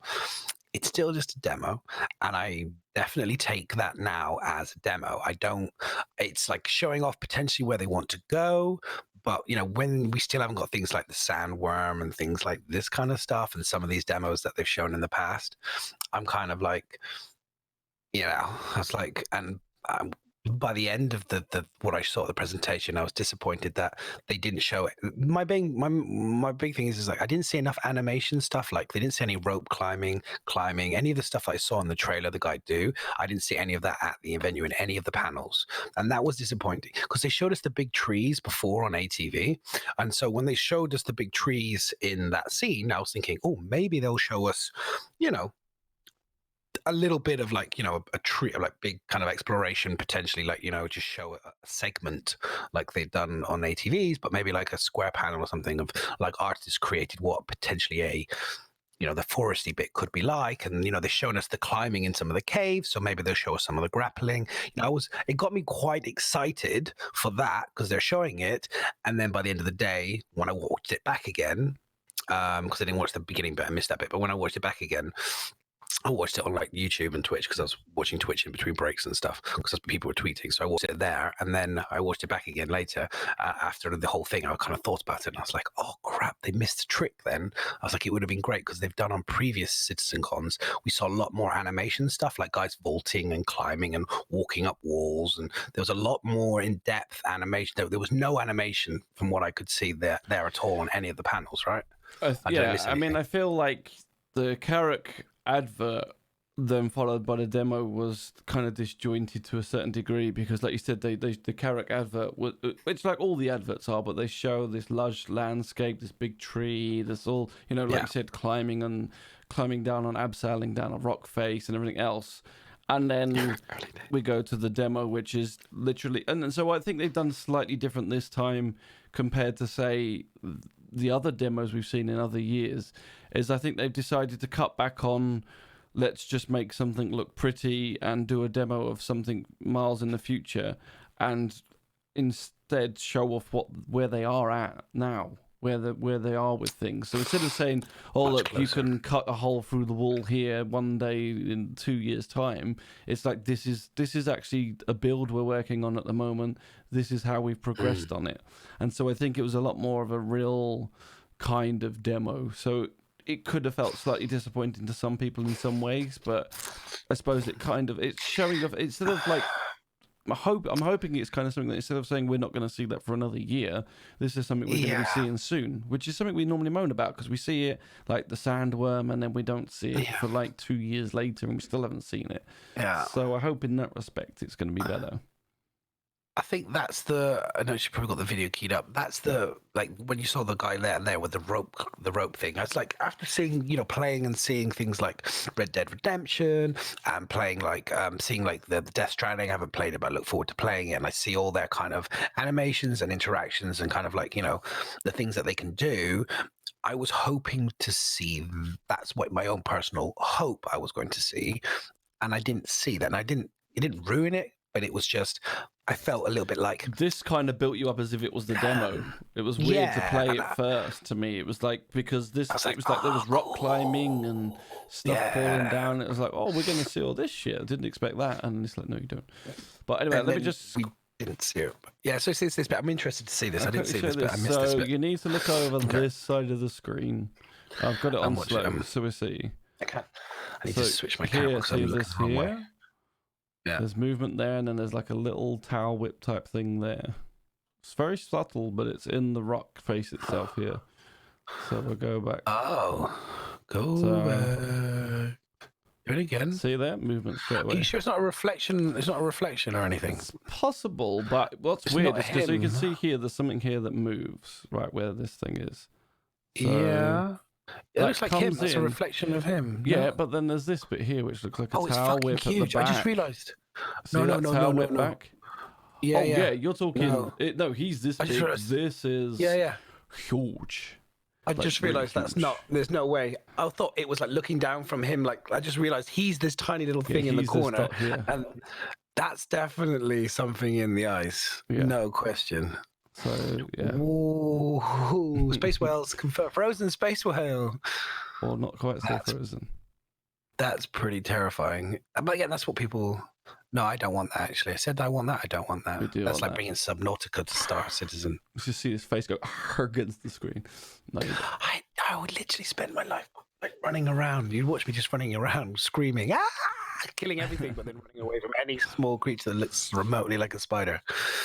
So anyway, that gives you stuff to speculate over for a little while, but it definitely looked like something in the ice that would I know that would ship Madness up quite a fair bit. I'm not a fan of nature generally, especially ones that can kill you or chase after you. It was good, but it was nice. But then the Carrack came out, and you could see. I don't know if did the advert show the current render, or was that fully realized? I haven't really looked into it for detail because I've been working and trying to recover from the weekend. But because a lot of people are talking about how obviously the outside of the Carrack wasn't finished in the actual game, but was the render in the trailer? I haven't looked at it next to each other. I think it was pretty finished, right, in the render in the demo. I'm guessing it's going to be the same. It's going to be the same thing we saw. They said the outside. I'm pretty sure it's possible. They mentioned that the outside wasn't finished either. Like the detailing and stuff wasn't quite what they. When you compare the two of the original concept stuff and then where they're at, I definitely know they changed some things for sure, but I'm pretty sure it's lacking a lot of the decals. Like it when you see them next to each other. Someone posted a picture of the old. I wonder if I got it in my Discord. I mean, it might be missing some of the decals, but I think that the actual shape and finish of it is probably done. Like I don't think we're going to be seeing too much difference on that. There's a picture of it in the trailer at least. Obviously, so this is causing. I mean, it doesn't. This is causing obviously a few flare-ups in Twitter and everything else, because some people are saying before it looked a lot more angular, a lot more sleek. Now it's almost like this is almost like a space whale. It's like its belly's got bigger. Bit flatter. The engines. I mean, they basically said they've redesigned it to. There's a few reasons, but one of them is to try and bring it in with the anvil design. One of the things I don't get is they kind of changed the. I mean, to me, the overall shape it is slightly fatter, but it doesn't bother me too much. The thing I thought was the engines. I thought was weird because they kind of changed the engines on it. Now there's a lot of murmur about that, and they're saying that this is to bring it in with anvil. I mean, I'm not up to remembering everybody's engines, but I loved the other engines that they did on it. Look really cool. And then what's weird is the Pisces. The little snub, but not snub ship that goes in it, that has the angled engines. It doesn't have these round engines. So they said they brought this in to make it fit more anvil, but then the snub ship's got the smaller angled engines. You know what that is. You know what that is. I got the feeling. I just always have that feeling like it's kind of like maybe whoever's designing one thing is one place and the other person who's designing is in another place, and perhaps there's just that because they're not next to each other, perhaps. It happens. One person's taking inspiration from the original one and he's designing it to match that. And then suddenly someone's come in and seen the Carrack, or Chris maybe, let's just say Chris has come in and seen the Carrack and gone, no, I don't like the engines. You've got to change them to match, like, whatever, blah, blah, blah. And so the guy's got away and rechange those. But that information hasn't been relayed to the other dude who'd made the Pisces. And so maybe it's just like that information's not being passed along. I have a picture of it. Where is it? Have you got a picture of the old?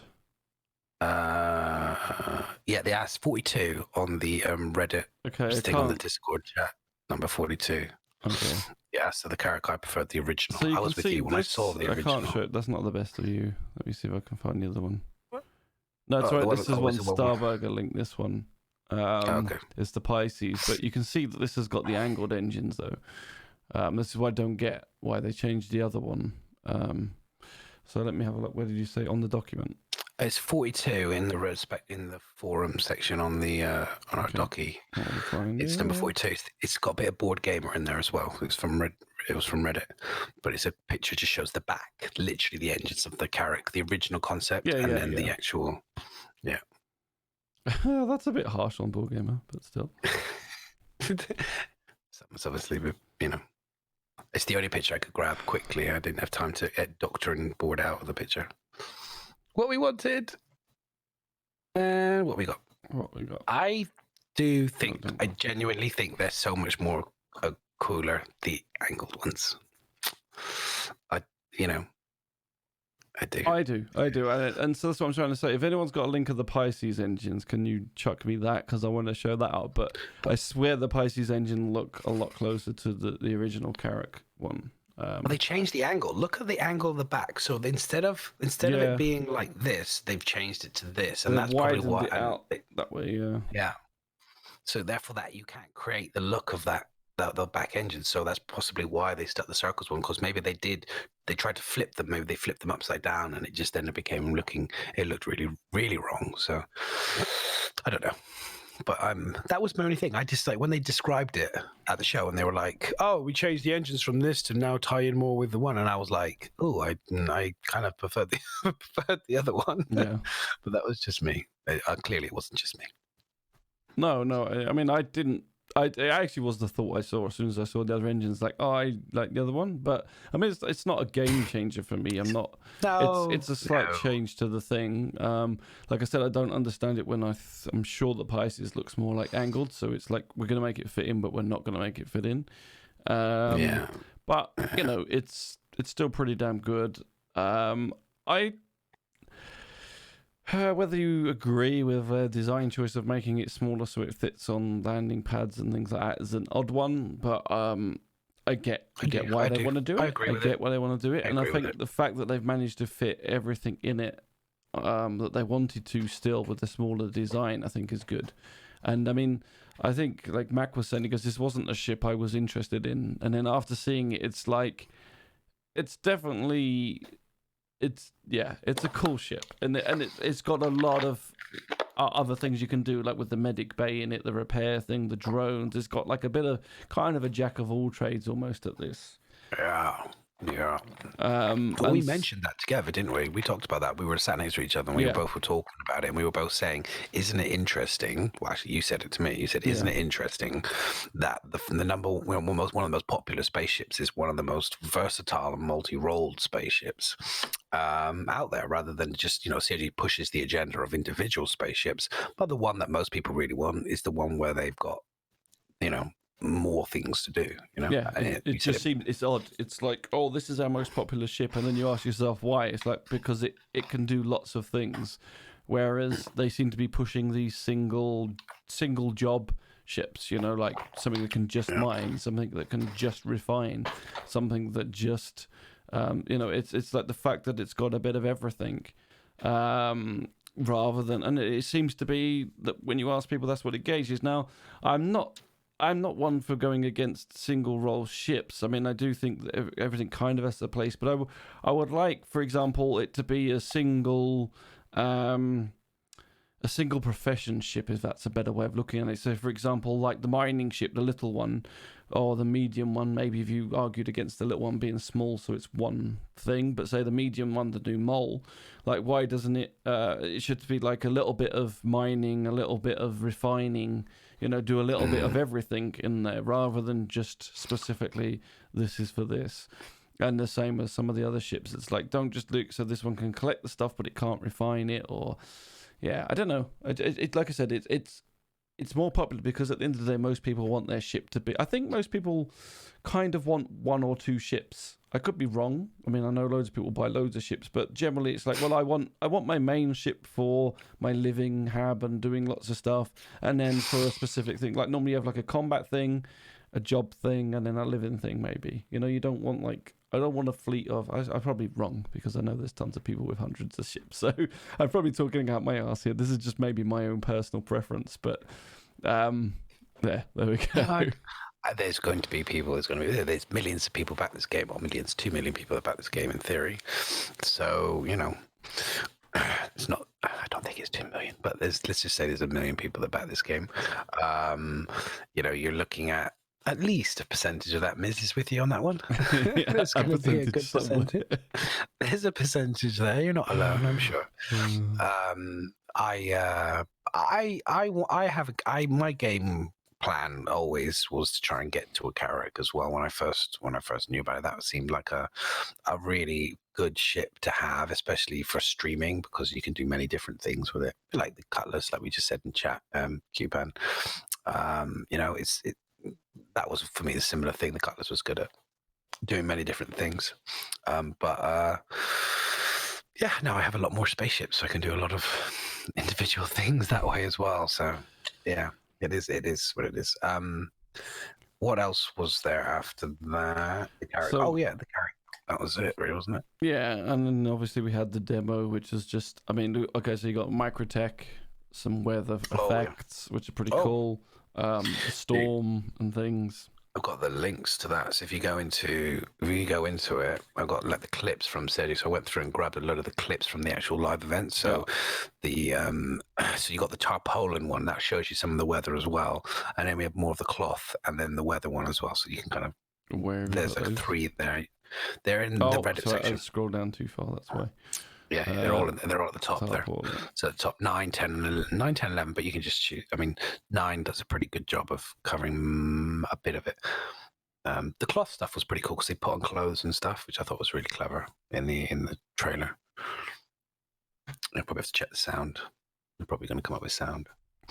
Yeah, this was in the storm. He takes the top holding off of the rover, which we'd seen them do on a demo, I think, about tarpaulin, and now it's in game, so which was pretty awesome. And then you can see the visor in here. So you had the wonderful visor, getting hit when they have the temperature thing now. So your visor gets clouded, and when you watched it in the stadium, you had the huge audio going off. You really got that sense of being in a storm. Yeah. Yeah, it was really cool. I really liked it. All I imagined on this when he was pulling the tarpaulin off is if it was me, like grabbing both ends and then the wind just go and take. I'm hanging onto it, going, let me come back. So yeah, it almost attacks him as he walks past it, which is pretty cool. It does, yeah. It's some of the stuff was really cool. The cloth on there, at, like you said, 100% weight. They showed this off. Nice. I don't know when they showed it off, but it was a while back, wasn't it? They showed that sort of canopy over something and the way it lays on it. So it was good to see it in action. It's good to see the weather affecting it. And I mean, we can go on to this. We probably will break this down a bit more, the demo, and talk about it a bit better before, because like I said, this is more our reactions. But they kind of went on to the whole atmosphere and how that's going to be automatically calculated and all that kind of stuff. So yeah, that was like the cloth thing. Let me just have it. So then the other thing was the realized cloth on the clothing as well. The realized cloth, which was very cool. So yeah, when you're picking it up and it's blub, just slides off the table. Yeah. I'm still not sure about the way he's holding it. It's No. like a finger like that, but but it's pretty cool. Yeah, I mean, Jay Lee, you guys didn't see that, but you'll see that later. When they were doing the armor section, there's the bit with the helmet. So the bit with the handshake holding the helmet because he's cold. Well, that's because they've actually realized now. So rather than, you go to pick up an object and then it goes boop and suddenly appears on your head, like most computer games, they wanted it to be better. So you now actually pick it up and then there's the animation of him putting it on your head. So that was the little bit of animation we did get to see. Which does beg the question, is that going to be for every piece of equipment, or is it just going to be the helmet? I mean, are we going to have to sit there and put on a glove, and then another glove, and then you see them physically put on a jacket, and physically put on a boot, and then another boot, and then your underwear, and your trousers, and then your undersuit, and then your oversuit, and your armor, and your gloves? I wouldn't be surprised if they went that way. I seriously, I wouldn't be surprised. Yeah. No. I genuinely not immersion. I don't know. Starburger. No, I don't know. It's a mistake. The helmet I get, and don't get me wrong. I love the picking the item up and being able to inspect it, and I think you should be able to do it on all your stuff. But I don't want to be able to have to do that for everything. Like not the picking up, yes, but not the putting it on. I don't want the putting. I don't want the putting on of every piece of equipment. It's like they talk about it's the balance between flight ready being like the flight ready thing. It's the balance between being immersion and fun, right? This is a game. Yeah. This is not real life. In real life, I have to get out of bed and put my trousers on and then put my underpants on over the top. Yeah, exactly. I have to get dressed in there. I don't want to then come and spend another 20 minutes getting dressed in game. Like, I love it, and maybe it should be an option that if you really wanted to, you could. But this is one of the things that was highlighted in the demo several times by both Chris Roberts and other people. Right? It's like they try to play the game, and then they're like, "Oh, it slows them down," and they're like, "Oh, yeah, that's annoying. Why can't this just happen?" And then they said multiple times that it's really fun. That was it for the Theatres of War. Oh yeah, it's great fun getting in the ship, except for actually what we want is we need to get in the ship quicker. We need to get out. If you're going to take that long to get into the ship, you're going to be shot to death. Exactly, right? And that's where most people are at. The first time they do it, they love the climbing in the ship, pressing all the buttons, turning all the knobs, making it all ship ready. But the 50th time, or when you're in a more speedy scenario, you don't want to do that. And then I can guarantee you most people click the flight ready button on their ship. I'm sure there's definitely people out there that don't. I don't. I'm sure there's people that will go there and turn their power on, their engines on, do their checks. But I'm almost certain that most people click that flight ready button, and even in a demo or on CitizenCon stage, that's what they clicked. They went straight on and they clicked the flight ready. And so that's all I'm saying. People don't want to put all their clothes on. They just don't. Okay. No, I definitely don't like to put all my clothes on. So I don't know. We'll see. They haven't said anything that they're going to do it from all, but it's like made such a big deal of getting the helmet to be able to do it. It's like, well, but I'm hoping and kind of thinking it's because the helmet's something you physically see putting on, whereas getting dressed, you don't really see that so much. Even if you were doing it, like, you wouldn't look at every thing that you were putting on. So I think the helmet was like a big thing, because it's like they were saying they wanted the helmet to be more part of you and your identity. You can give a worn helmet or something you take and claim as yours. You hold it.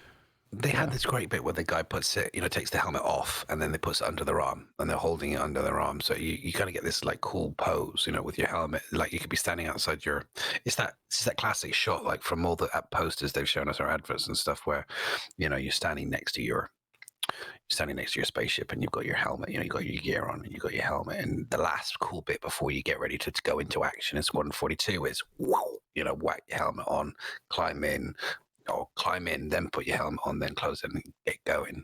That whole little bit. But I don't mind the idea of having the option to put a little bit of like get your stuff together, especially for like if you're going to do exploration. It feels to me I think that's kind of cool, and especially with the realization of the inventory system that they want to do as well. I think they may be going a little bit in that way, though, which is going to be interesting because we discussed this as well, and you pointed it out. You were like, if you've got one cubicle to put your one spacesuit in, and how many spacesuits variations and stuff do we have?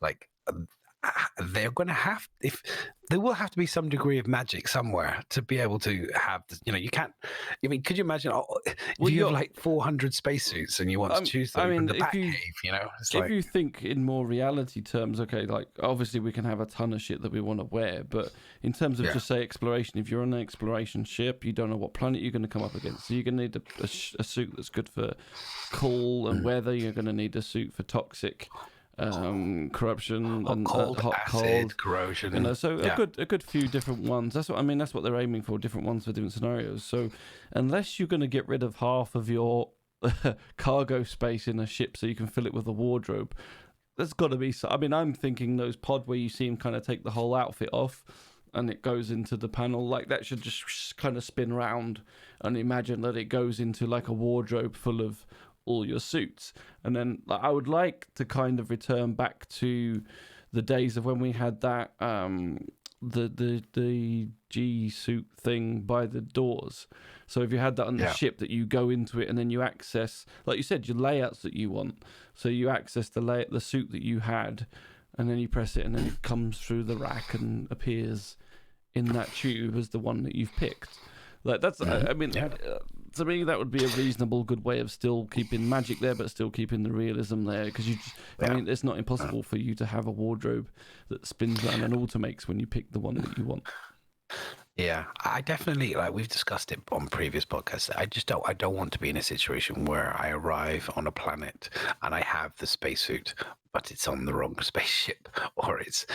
I want to be able to have a bit of access, but good access to my gear.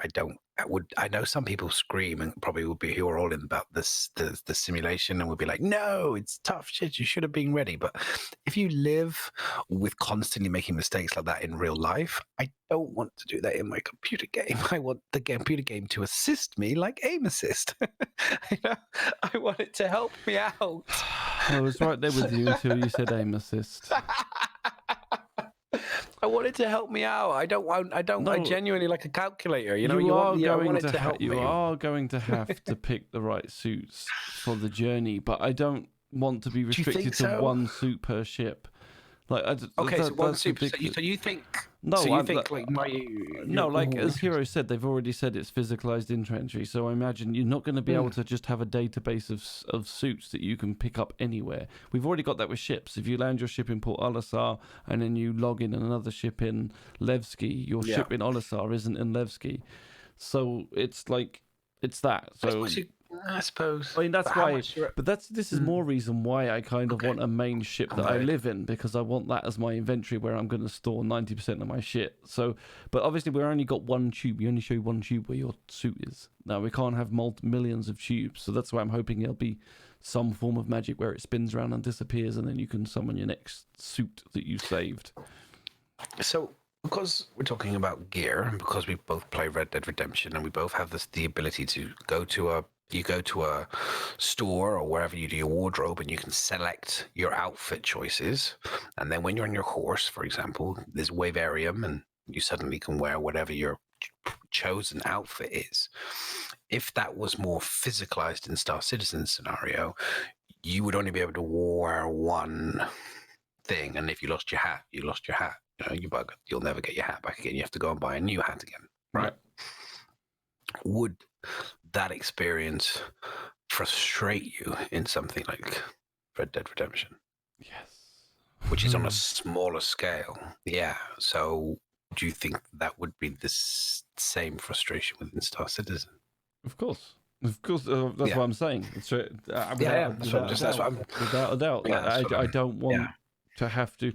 See, the thing is, it becomes, if you, I think it's going to be physicalized per ship, but I'm still a bit against that. But I know people are on there, and that's fine. But I just don't. I can see like spreadsheet simulator. You're going to have these spreadsheets of like where I'm keeping what clothes, and what I mean, like, oh shit, my winter suits on Arc Corp and my summer suits on Levski. I've got a pair of shades that are on my ship in my freelancer. But my boxer shorts have all been left on my mining suit. It's like, I don't know. It's going to be interesting to see where they go with it. See. It's not what I want, but I know people do. So it's gonna have to be a balance, like you said, fun and not fun. Yeah, I think, like I said, I think Red Dead does a pretty good job, of my opinion, of keeping the fun element.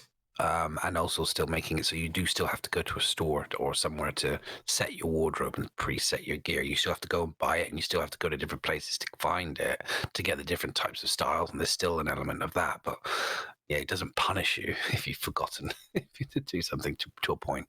If you haven't forgotten to do your outfits, you do have to go and then do your outfits. But I quite like, I don't know, we'll see.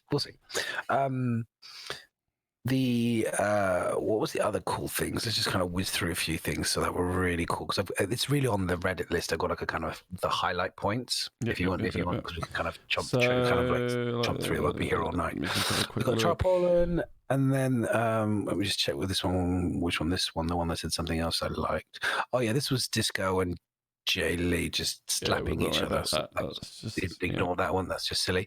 The jump gate. What are we talking about? The jump gate. So that was probably the main feature. Is the jump gate, right? The jump gate. Of the demo, because like we said, a lot of the demo was kind of stuff we've seen, a little bit of new shit, but it's like it was good, But the main feature, or the big drop, the real thing was meant to be the jump gate, and that was the main.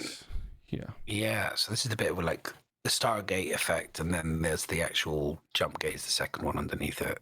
So you got the jump gate itself coming in. Now, it did make me question, like, it's quite slow, and could you imagine how many people have to go to this jump gate? We're going to have traffic jams, do you think? I don't know if everybody's going to have to activate it, or whether it'll be a case of, it opens up, and then while it's open, anyone can go through it. I don't know. Because like you said, it was a bit slow, and I did wonder that. I was like, well, that's a big animation for it. Because like I played a game called Jump Gate, and these jump gates were kind of open all the time, and then you would fly into it and press a button to kind of activate it, and you ultimately pulled in. I mean, if these are supposed to be constant open wormholes, you'd think that they would be open, and you can just fly into them. Yeah. I was kind of like, just trying to figure out, like, for me, stunning. I love Stargate, so I just was. And I love just, the jump gates and jump gate. I was like, yeah. And the design, and just like, I mean, I know Zach, he was kind of like, but I was like, it's tier 1, and like what we saw before was like in the demo and stuff was probably just like a pre-rendered drum. This was actually with. Clearly looked like it was the real game engine. You know what I mean? It was the real game. It was the game engine. You know, it was everything working. So, and it looked like the original concept, which I thought was cool. I think it'll get better visually, just like they do with their currently with their quantum jumps. The internal visual will definitely get better. Like quantum change, like the jump gate itself and the animation for that to start up, beautiful. Well on point. Absolutely loved it. The inside, I was a little bit meh, but I know that is like. It's tier 1, if that, you know. There's no real stuff on the walls on the outside, you know. It's kind of very basic, and I reckon that's gonna. I just noticed that just a little bit back then. Actually, she looks outside the wall. She gets they go, it clips. Yeah, it kind of clips out. It clips out, and you can see there's kind of nothing there. He said like you get. Yeah. Interesting. That was when that was a bit hairy. It was, you got pretty close. Like Chris was like, "Oh, if you get close to the wall, you know, like," and I was kind of going, "Don't get close to don't crash, don't crash it." But it was cool. I liked it, and obviously the end bit, which you'll see, the next section of the clip, which is pyro itself when they come out at the end, which was just stunning. Well, I thought, you know, the whole idea of this, the way it's pulling. I mean, obviously the ship must be getting dragged to a certain degree because obviously she's maneuvering it, but it turns quite rapidly in some places. So I'm imagining that at least some of that is being pulled through. Like it's not just a whole. You've got to be that good at steering because I would be fucked. I tried racing the other day. I would be fucked. No. But yeah, it's pretty damn cool. He said it's like a rapids and river type of scenario. You know what I mean? You can kind of, if you really wanted to, you could really hard push out, but you're generally going to go where the water's kind of taking you down. You just have to kind of steer a little bit to try and keep yourself in the middle. But it will be interesting to see if they put any other little bits inside to kind of break it and stuff. So this is like an abandoned jump gate as well, right? So this is like it's kind of like a disrepaired type one, but it was still made, but like not being kept up, keeping it. I thought it had a really nice vibe to it. I love it. It's like it's quite a big structure. It's really cool. I loved it. I really thought it was good. And then someone said about there's like fire on the planet as well. I don't know if you see it, or in the air as well. Like fireballs and things flying across, which looks awesome. I mean, this thunderstorm reminds me a little bit of the demo we had in the Squadron 42 with the gas clouds and the lightning coming down. Yeah. Pretty awesome. It was just like, everything you ever dreamed of, right? Everything you ever dreamed about playing a game in space. This is right there. I guess this is what all you guys that want to do exploration, this is it. Imagine going through this wormhole and having no idea what's the other end and having these sort of, and this is why we kind of, I mean, we cry for a lot of things, but weather, like the storm and stuff, this is something that we cry for a lot because I think it really adds so much atmosphere. And I remember when we tried Red Dead the other day, like the very first time when I played Red Dead Redemption, and there's we had a posse that was riding through, and then all of a sudden the storm happened. And like quite literally the very first thing that everybody did when the storm started is they just stopped what we were doing.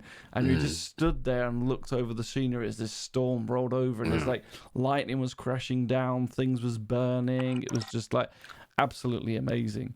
And so, yeah, it was we just got fantastic. Raided. Thank Mr. you, Ubernerd. Thank you very much, sir. Welcome. Thank you for joining us all. Thank you for the raid. Extremely appreciate it, man. Hope you're doing well. Yeah. I hope your stream went well. And what did you think of CitizenCon? I can imagine you were hyped. Yeah, all the nerdies. What did you guys think? I bet you're all loving it. You all bought some spaceships today, I imagine. Who bought Polarises? I bet there's a couple Polaris buyers in there. Some Anvil Carrack owners, some new ones, right? I imagine there's a lot of Carrack owners right now. There's a lot of Carrack owners. Yeah, definitely. I don't blame you. We're just going over the CitizenCon. We were both at the venue, so we're just going over our feelings of it and some of the little bits that we enjoyed, and well, lots of the bits that we enjoyed. because it was tons of stuff that was awesome. Loved it. Yeah, same. I think it was damn good. I mean, the only thing was like this at the end of it is like, oh come on, you got to show us more than that. You can't just. Like, I could have had 10 minutes of like half an hour of just literally flying around this atmosphere. I know, right? But that's like what you were saying, like, and I agree. Like, okay. So this is a bit of a thing. Like, we were looking at the book that we got. This is from the official thing that we were there, and when they gave us like lots of little sneaky bits, we got to see like, you know, kind of cool things in the book and stuff. And the mole, I think, was in here. Yeah, we knew about the mole. That there's a picture of the mole in here. But what was really interesting is they gave us this little bit about pyro warning, pyro.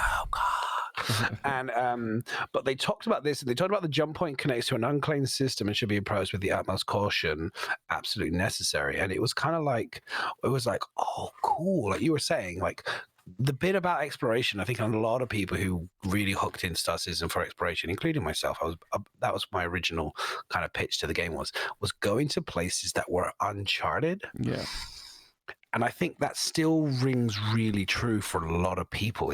I think many, many backers want I think the first thing anyone that does in a wormhole that probably people will be very tempted to do is to break free of a wormhole and see what happens, to see where they end up lost in space. You know what I mean? They did say that if you break out of the wall, you just get dumped in space. I mean, some people are going to want... It's a bit like in the prison panel, like you said, or sometimes you're going to want to go to prison. There's probably going to be people that go, well, I just want to come out of this wormhole and see where I end up. Yeah. Apart from in the middle of nowhere, but yeah. Yeah, you're like, oh crap, maybe this was a mistake. Probably afterwards you'll think it was a mistake, definitely. Yeah, exactly. But so many people, I'm sure you want to do that level of, you know, systems that they can get to the place. And I think that they were showing more, and we can see more with the V4. I think it was the new version 4 of the Planet Tech and the speeding up of stuff and the tools and Tony Z and everything else we saw, which we'll talk a bit about if we have time, because there's so much to talk about. Said something about it was kind of like strange reasons for some of the things they streamed on Twitch. And the only thing I can think is, I don't know, was it the panels that you mean? You had some weird panels.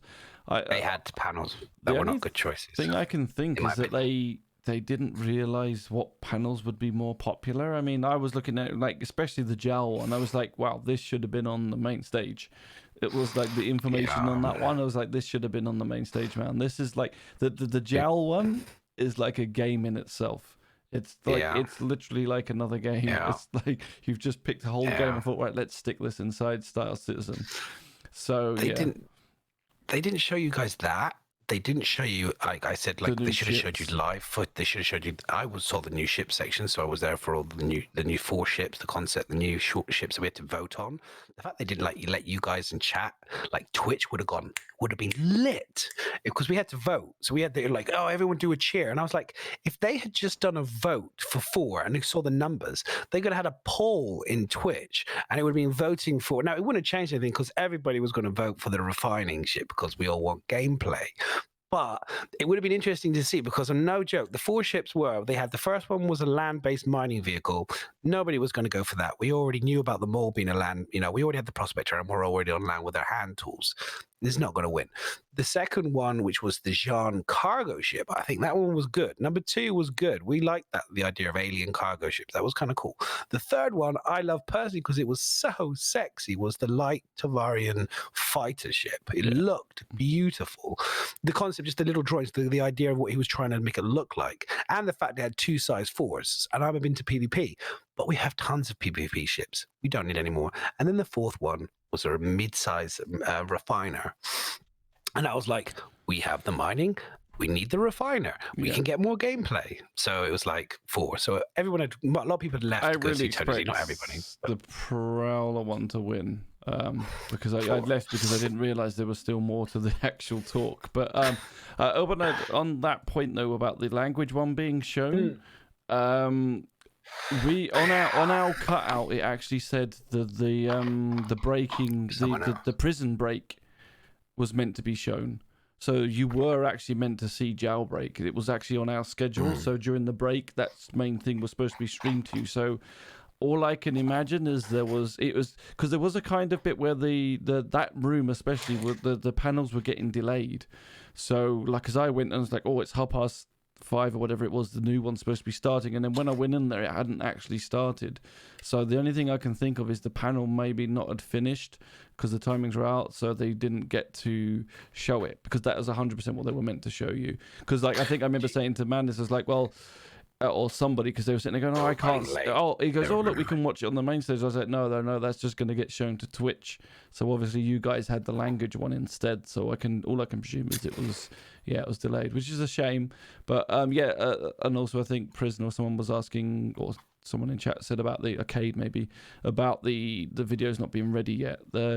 They are not. There was one of the devs, I believe, said something like they're going to be a little bit more trickle feed of the information, so don't expect them all to come out at once. I think there's another company that's editing the videos for them, so that's partly the reason, but partly I think they want to release it a bit at a time, because they basically it's all the reveals that they've had, and we talked about this a little bit earlier in the show, but basically, inside Star Citizen has not happened for the last few weeks because they've all been working on this stuff, so they've got nothing to show you. So I think they're going to release this, get the videos edited to the best possibility, and then they're going to show them. So you may be waiting a little bit to see them, unfortunately, but it's worth the wait. It's going to be good. They're very much so. It is definitely worth. There was some you guys didn't see all of the good stuff. I think some people came away feeling a little bit sad, and I know they think if we bulk some of the stuff you guys didn't see from the armor and the ships and the prison, we throw that into the mix, you guys are just going to be like, oh my god, it's so good. Yeah, because you really the battery stuff is cool. Honestly, I think it was cool. I watched a very small clip of it, but how long was it on for? I presume an hour, like minutes? The rest of them, or 40 to an hour, something like that. Yeah. Way too long. But when you actually hear them talking together, there was a clip I did of them talking in the banner and stuff, I was just like, wow, that is so amazing. But genuinely, for entertainment value, it's just tough. It's tough going trading, especially when people want to see spaceships, they want to see animations, they want to see they want to see all that that stuff. They want to see talk about theory crafting and all the cool crazy new gameplay that's coming. That's what people really want to get their teeth into. Now some people definitely love the language stuff. I appreciate it. It was stunning what they did, but it's not necessarily to everyone's, as many people's cups of tea. Get the easy wins. It's easy win. Do you know what I mean? It's just do some easy wins, CIG. Or set up 2 cameras so you can flick. People can see between, or do 2 like we do. Create another Twitch account. Didn't they do that one time and have Star Citizen 1 and 2 where they tried to show 2 things off at once? But maybe they don't want to separate them. I mean, I don't know. It's the same for us, though, right? I mean, if we sat on one panel, we couldn't see the others, so it's not really any different to what Twitch got. I missed half the panels because I was doing something else or watching one of the other panels, so I've got to wait for it as much as anybody that was there. I better answer this because people are saying about the question that I asked and stuff. Yes, I did ask the question about aim assist in chat, and the second question before, just for the thing that I was going to ask them, because people were asking, was why aim assist isn't on turrets.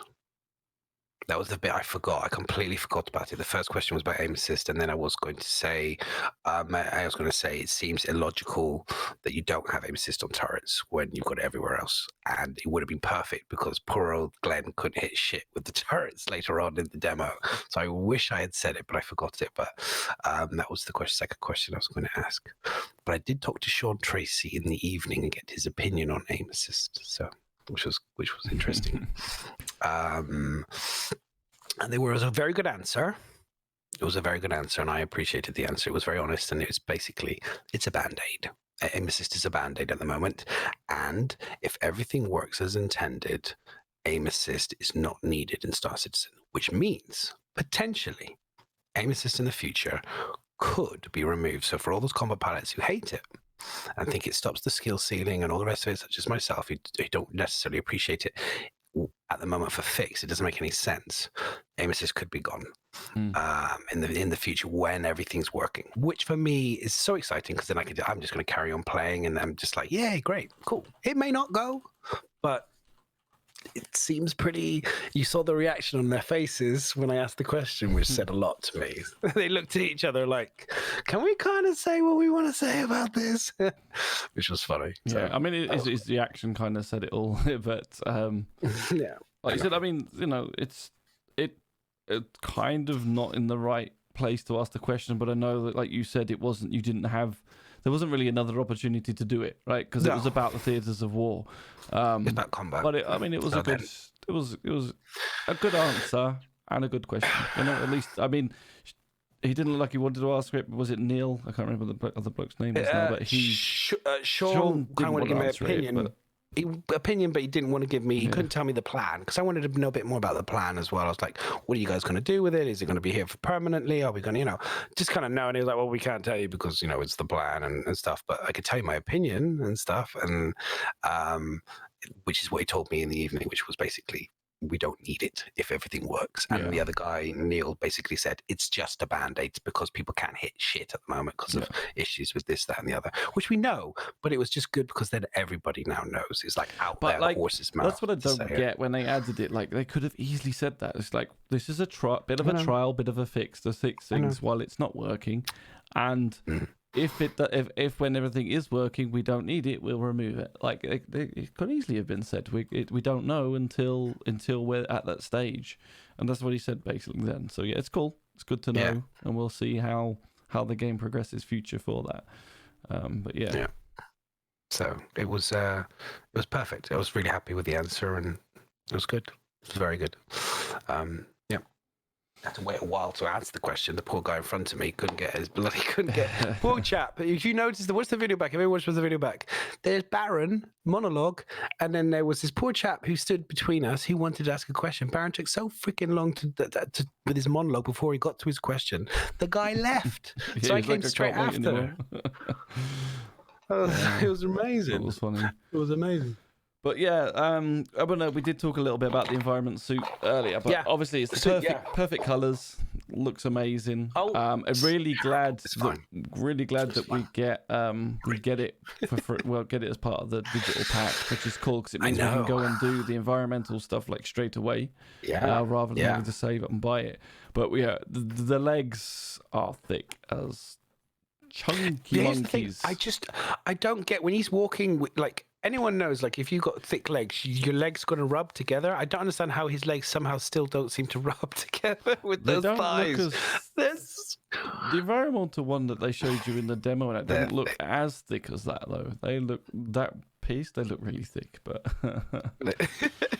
but like I said, like with the environment, the helmet, the way the snow hits it, the storm coming through and stuff was really good. I can't wait for them to, like we said, I've said like Red Dead, I think it's got the masterclass in snow, so I can't wait for them to show us their ability to do deep, slow, small snow, because Microtech should have different sizes of snow. Also, here's an opportunity for a snowmobile. I was like, where's the snowmobile, man? Like, that would have been sick if you could have gone, oh, here we pulled the thing off, and there was like a snowmobile rather than the Rover, and it'd be like, this is on sale now to buy in 3.8 with the thing. I was like, no, that would have been like a kind of a cool, like, snowmobile thing would have been freaking rad or something, but or kind of a Rover but with blades on it and stuff. But hey, it didn't happen. Yeah, I mean, going with that demo as well, going back to that slightly, is like Chris's face, like, because obviously it all worked with no crash, which was like a massive highlight for him anyway. But that jump bit when it was working and it come through,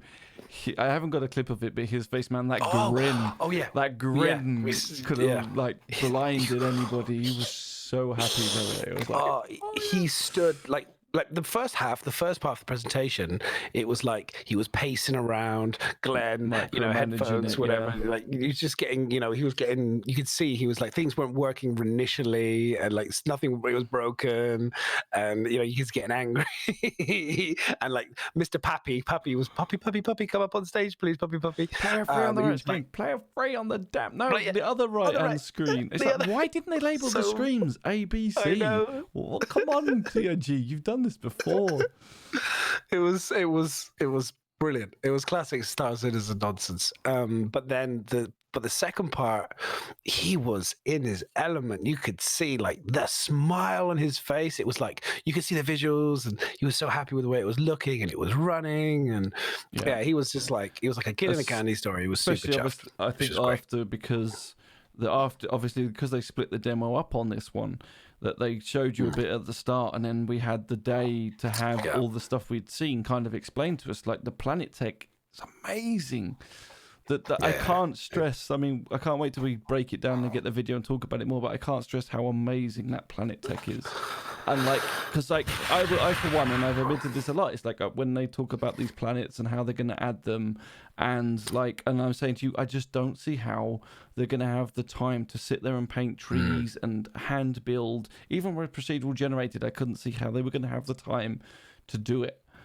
And then when they show you that, oh no, we just put these bump maps in and it kind of works out the height and the distance and where there should be rivers and it's all like kind of automated and we can build it in like a month. It's like, fuck. And on top of that, the detail and how good it looks, it's just, the planet tech alone just blew me away. And I think there was one during the panel of the planet tech where it was like, oh, this is what it's like with this layer. This is what it's like with this layer. So it's like this layer. And you're like, okay, yeah, it looks all right. And he goes, and now this is just a heat map of where the game's going to work out where rocks should be and the size of rocks. And you're like, yeah, okay. And then he goes, and this is what happens when we press this button to generate those rocks. And all of a sudden it's like, and you've got craters and a valley and there's water on this. It's like, oh my god, what are you doing? It's incredible. Yeah, just mind blowing. It's incredible. The guys there are incredible, and there are many game developers all over the world who are amazing as well. But we don't get to see what they do. These guys are showing us what they do. So incredible stuff that they're doing. And it's just the fact that the planet itself can work the shit out. So it's like your weather will be determined by just the natural biome of a planet that would have that stuff. So it's like, oh, you're up high and it's cold, so there's naturally going to be snow here. And just amazing. Yeah, it was those guys there, man, they knock it out the park every time. I mean, the environment team are literally, they're just constantly like, home run, yeah. I always think, when are they going to slack off? But they never do. It's like they never slack off. They're never like, oh, we're done now. It's like, drop the mic. We can go take a break for a couple of years. I mean, for a while we've been straight out and smash it in. We've been playing this like the builds that we've had. I mean, I didn't even realize we was on Planets 3.5 in the first place. That's one thing I'll say. Like they've been slipping these in. I'm like, are we on Planets 3.5 or 3? But the fact that I've experienced a lot of from a distance. The planets look pretty cool, but they're very standard. And then as you zoom in, definitely things pop in. But then when it was like, oh, then this is planet 4. Oh, and by the way, when you zoom out, it still looks like the same as when you zoom and you've seen all the credit. He goes, oh no, this isn't Google Maps. This is what the game looks like now. And you're just mind-blowing. And then they go and drop the bombshell that it's not only going to be microtech that's going to look like that, they've redone all the other planets and moons that we've got so far, so they're all going to just look amazing. It's just, I mean, if it wasn't Screenshot Simulator before, when this comes in, there's going to be so many screenshots. It's just, I get the feeling they're getting to the guys, honestly, they're getting to a point where it's a bit like a fireworks show. You know what I mean? Like, they can't necessarily test the fireworks to a point. Like, they test it a little bit, what a few of them do and whatever else. But, like, I almost feel like they're going to eventually just have it all the programs lined up, and then they'll just go, and now we're live. Boop, and they press the button, and then all the algorithms will just go. Well, I mean, that's exactly it, though, because, like, for years, they've been telling us that they're working on the tools. Like, I remember that interview, that drunken interview I did with Brian Chambers when we was at, I think, CitizenCon about 4 years ago, probably now. And this is when they first showed the Planet Tech when they were painting on the trees. And he goes, oh, yeah. He goes, well, the reason it looks slow is because at the moment we're working on the tools. And then, like, a year later, you're like, well, come on, and you're still working on the tools. And a year later, and then this CitizenCon was pretty much them opening the toolbox and saying, here you go, folks. This is the fucking tools we've been working on. And it's like the planet tech. You've got the AI stuff that we haven't even touched yet. You know, the weather, the weather stuff, the gel stuff. It's just, yeah, it's like here is, okay, I mean, there's still gameplay mechanics and stuff that we're all crying for, but that side of stuff, the planets and the environment and thing, it's like, wow, they're nailing it and nailing it and nailing it. Yeah. And you just touched on it. Like those guys, I'm used to them smashing out of the park. So just like a lot of things, same with the visuals, you do tend to get a little complacent overall. You take it a little bit for granted that it's always going to be beautiful. It's always going to be there. We kind of got used to it. They set that bar themselves. The one part of the team, in my opinion, that's been behind everybody else is the subsumption and the economy and Tony Z's kind of, everyone else is doing all these amazing pictures. And then Tony's doing a whiteboard with a, marker. It's not quite, and doing a lot of talking. Now, for people who are like super intelligent, for a lot of the nerd dudes here, you guys, I know you people, and you're incredible. You get it. But people like me, who I think makes up the majority of 90% of the idiots or rest around the world, didn't get most of what he's talking about and didn't believe it. A bit like doubting Thomas, I didn't believe it. I had to see it. And this year, Tony showed a little bit less talk and a lot more showing, and it was fantastic. Absolutely fantastic. Easily the highlight for me personally. I think a lot of other people are in the same boat as well. It was tremendous. When he hit that little button and all those little AI things. I mean, we've got a link because I want to highlight what he actually says. Okay. Because he talks about Amazing Tony and the team. It's like number 31. Amazing Tony and the team. Let me just check if this is the correct one, if this is the one where he talks about it. Yeah, the real significance of this is where he talks about the real significance of the 31 is how he doesn't, it's like, it's not heavy on resources. Let me know when you play it. It's just got audio, is it? Yeah, if you don't mind, because I just think it's really critical. I know people won't listen to it, but it's so critical. I'll see if I got the volumes right.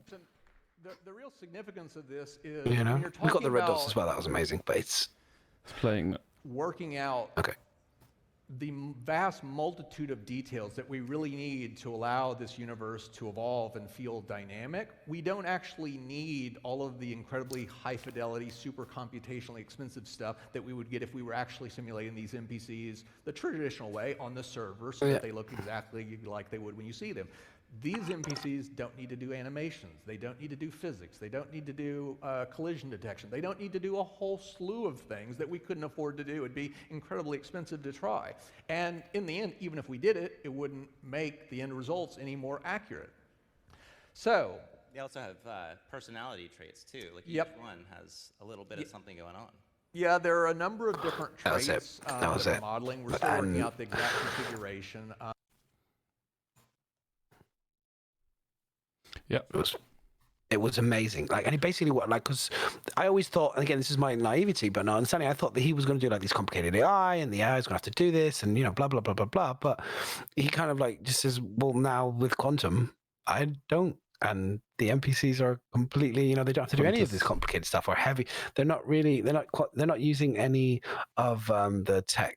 Is it quantum or Qantas? Sorry, I think it's Qantas, right? Yeah. Sorry, I keep calling it quantum. Dyslexia. You can shoot me, but I love that it's not heavy on resources. It's really clever, and then I think that then when they do, it was literally like bombshell after bombshell. Like Tony was it felt like he was like looking straight at me, going, "See, man, you're talking all that shit you talked about me. I'm about to shove it down your throat." And I was just like, "Yes, Tony, do it, because I want to be wrong. I want you to crush everything I said and smash everything out of the park." And it was amazing, and he did every one of those things, and I was like, and this is just the beginning. That was the big thing. I was like, this is just like, me and Asnog were sat next to each other talking about how much more complicated it could be. And then they showed us he showed us behind the scenes and let us all the data they can collect on us, which was scary. That's what, and awesome at the same time. So it made me think of it's almost like lemmings, and he's controlling the world to make the lemmings go forward and everything else. But what's amazing, I mean, this is just like their tool, their tool for controlling everything. And like at one point he even zoomed in when the pirates came in, and they've got a scowl like a little kraken. You can see, like, it doesn't have to be, it could have just been a dot, but instead it's an actual kraken ship and things flying from it and going from it. It's just like, what? Yeah, no, it was, and yeah, they had like, I think, which one was it? I think I've got, you don't have to have the sound for this one. I think we had one, was it? Yeah, the real time info. This was the one that just was like, let me just check. I'm double checking. Yeah, this was the real time one. That one was, and then they had pirates as well. But like, and I love, and the highlight for me really, really was, and I said this on my Twitter, on the Star Citizen thing, was Tony Z when he was told to speed up. That's amazing, isn't it? When he was told to speed up, and he kind of went, and he could have in that moment gone, okay, we'll speed up. I'm on the but server. He didn't. He Because didn't. they know what arseholes are doing what. Yeah, now you know. They know what we're up to, people. They know what you're up to. God, no, stop watching me. Stop watching me. You, Mr. Tobias, say, I know what you're up to. I know what dot you are. He's just like, he's like, look, my little dot murdering all those people all those times in the past. Oh my goodness me! Wow. When I thought I was safe to have a little behind the rocks, and I wasn't. But this is like exactly this is like a game in itself, man. This is like a game in itself. You can just play it and sit there and it's it's so good. A phone app or whatever. That's what everyone said. That's what Disco said. You can't have it, and everyone was like, I want it. Yeah, I want it. We all want it. You got to give it to us. It's awesome. It would be an awesome game. It was fantastic, and the smile and how relaxed Tony. I mean, Tony looks generally pretty relaxed, but I think he looks a bit more afraid in previous ones. Whereas this one, he was buzzing. Another one, as you said, the devs with it when it was going right. They were buzzing at this one. They were really pleased to show some of the stuff off. I think 400 people here want me to go at the normal pace. Yeah. I think I've spent nearly 7 years, or however many years, I can't remember how many years Tony's been. I think I've spent 5 years to get to this place to present it. And I'm going to present it at my freaking pace because I've worked my ass. I'm not speeding up.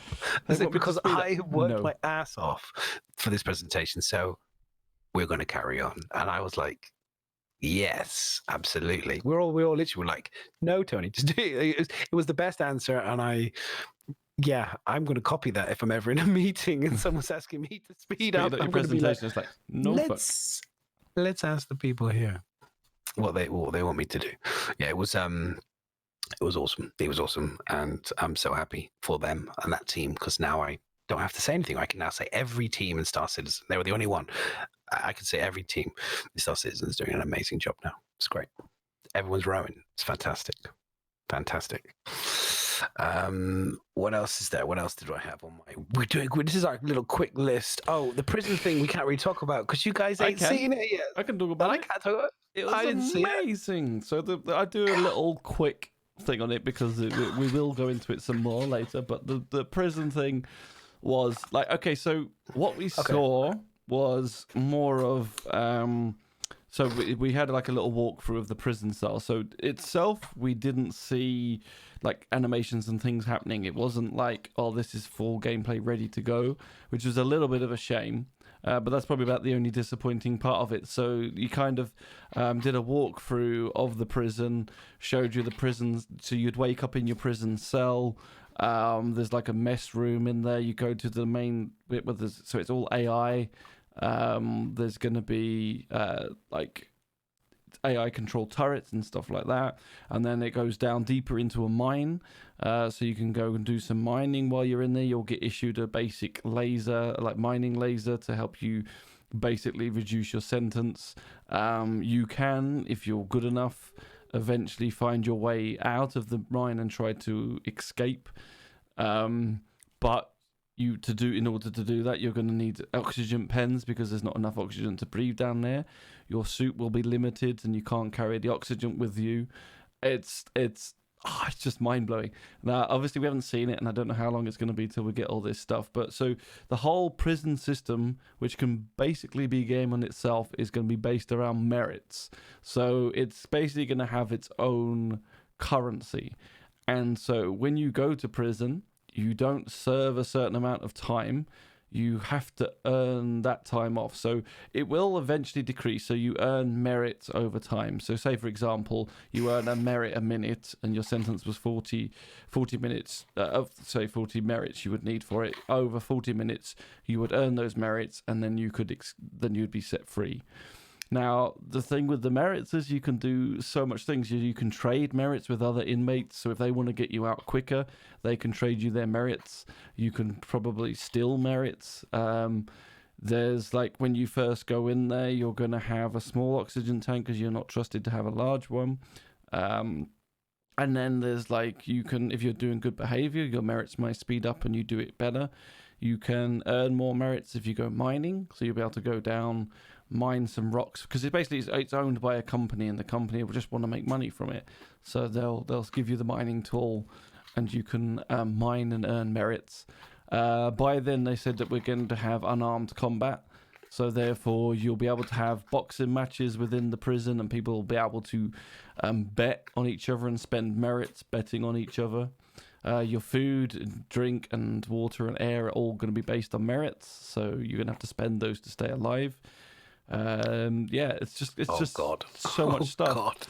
And then it's like you can go mining, and obviously by mining you can then reduce your sentence because the more mining you do, the more merits you'll make from doing that. Now, obviously, you can be one of those players like the Kingpin, and you can like start trading and dealing with other people's merits and forcing other people to give you merits and all that sort of stuff. So it's it sounds pretty cool.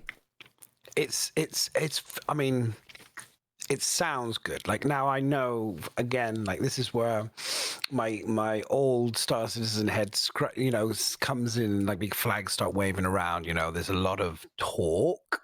And I don't know how much you actually saw. So we're guessing we made some chats. We chatted about it because I came in at the end. I was doing Theatres of War, so I didn't get to see any of this, what Miz is talking about. Pretty simple thing. We talked about it. Don't want to play prison. Don't do bad things. That's called life and game life as well. It's the same thing. Don't get caught. That's the way it is. So they also said that there will be reasons that some people will want to go to prison, right? Because there's going to be NPCs in there that will basically give you missions, and you can earn reputation with them, and then they give you missions to do stuff on the outside of prison. So yeah, it does sound like basically a ton of gameplay almost in itself. Can't do the crime, don't do the time.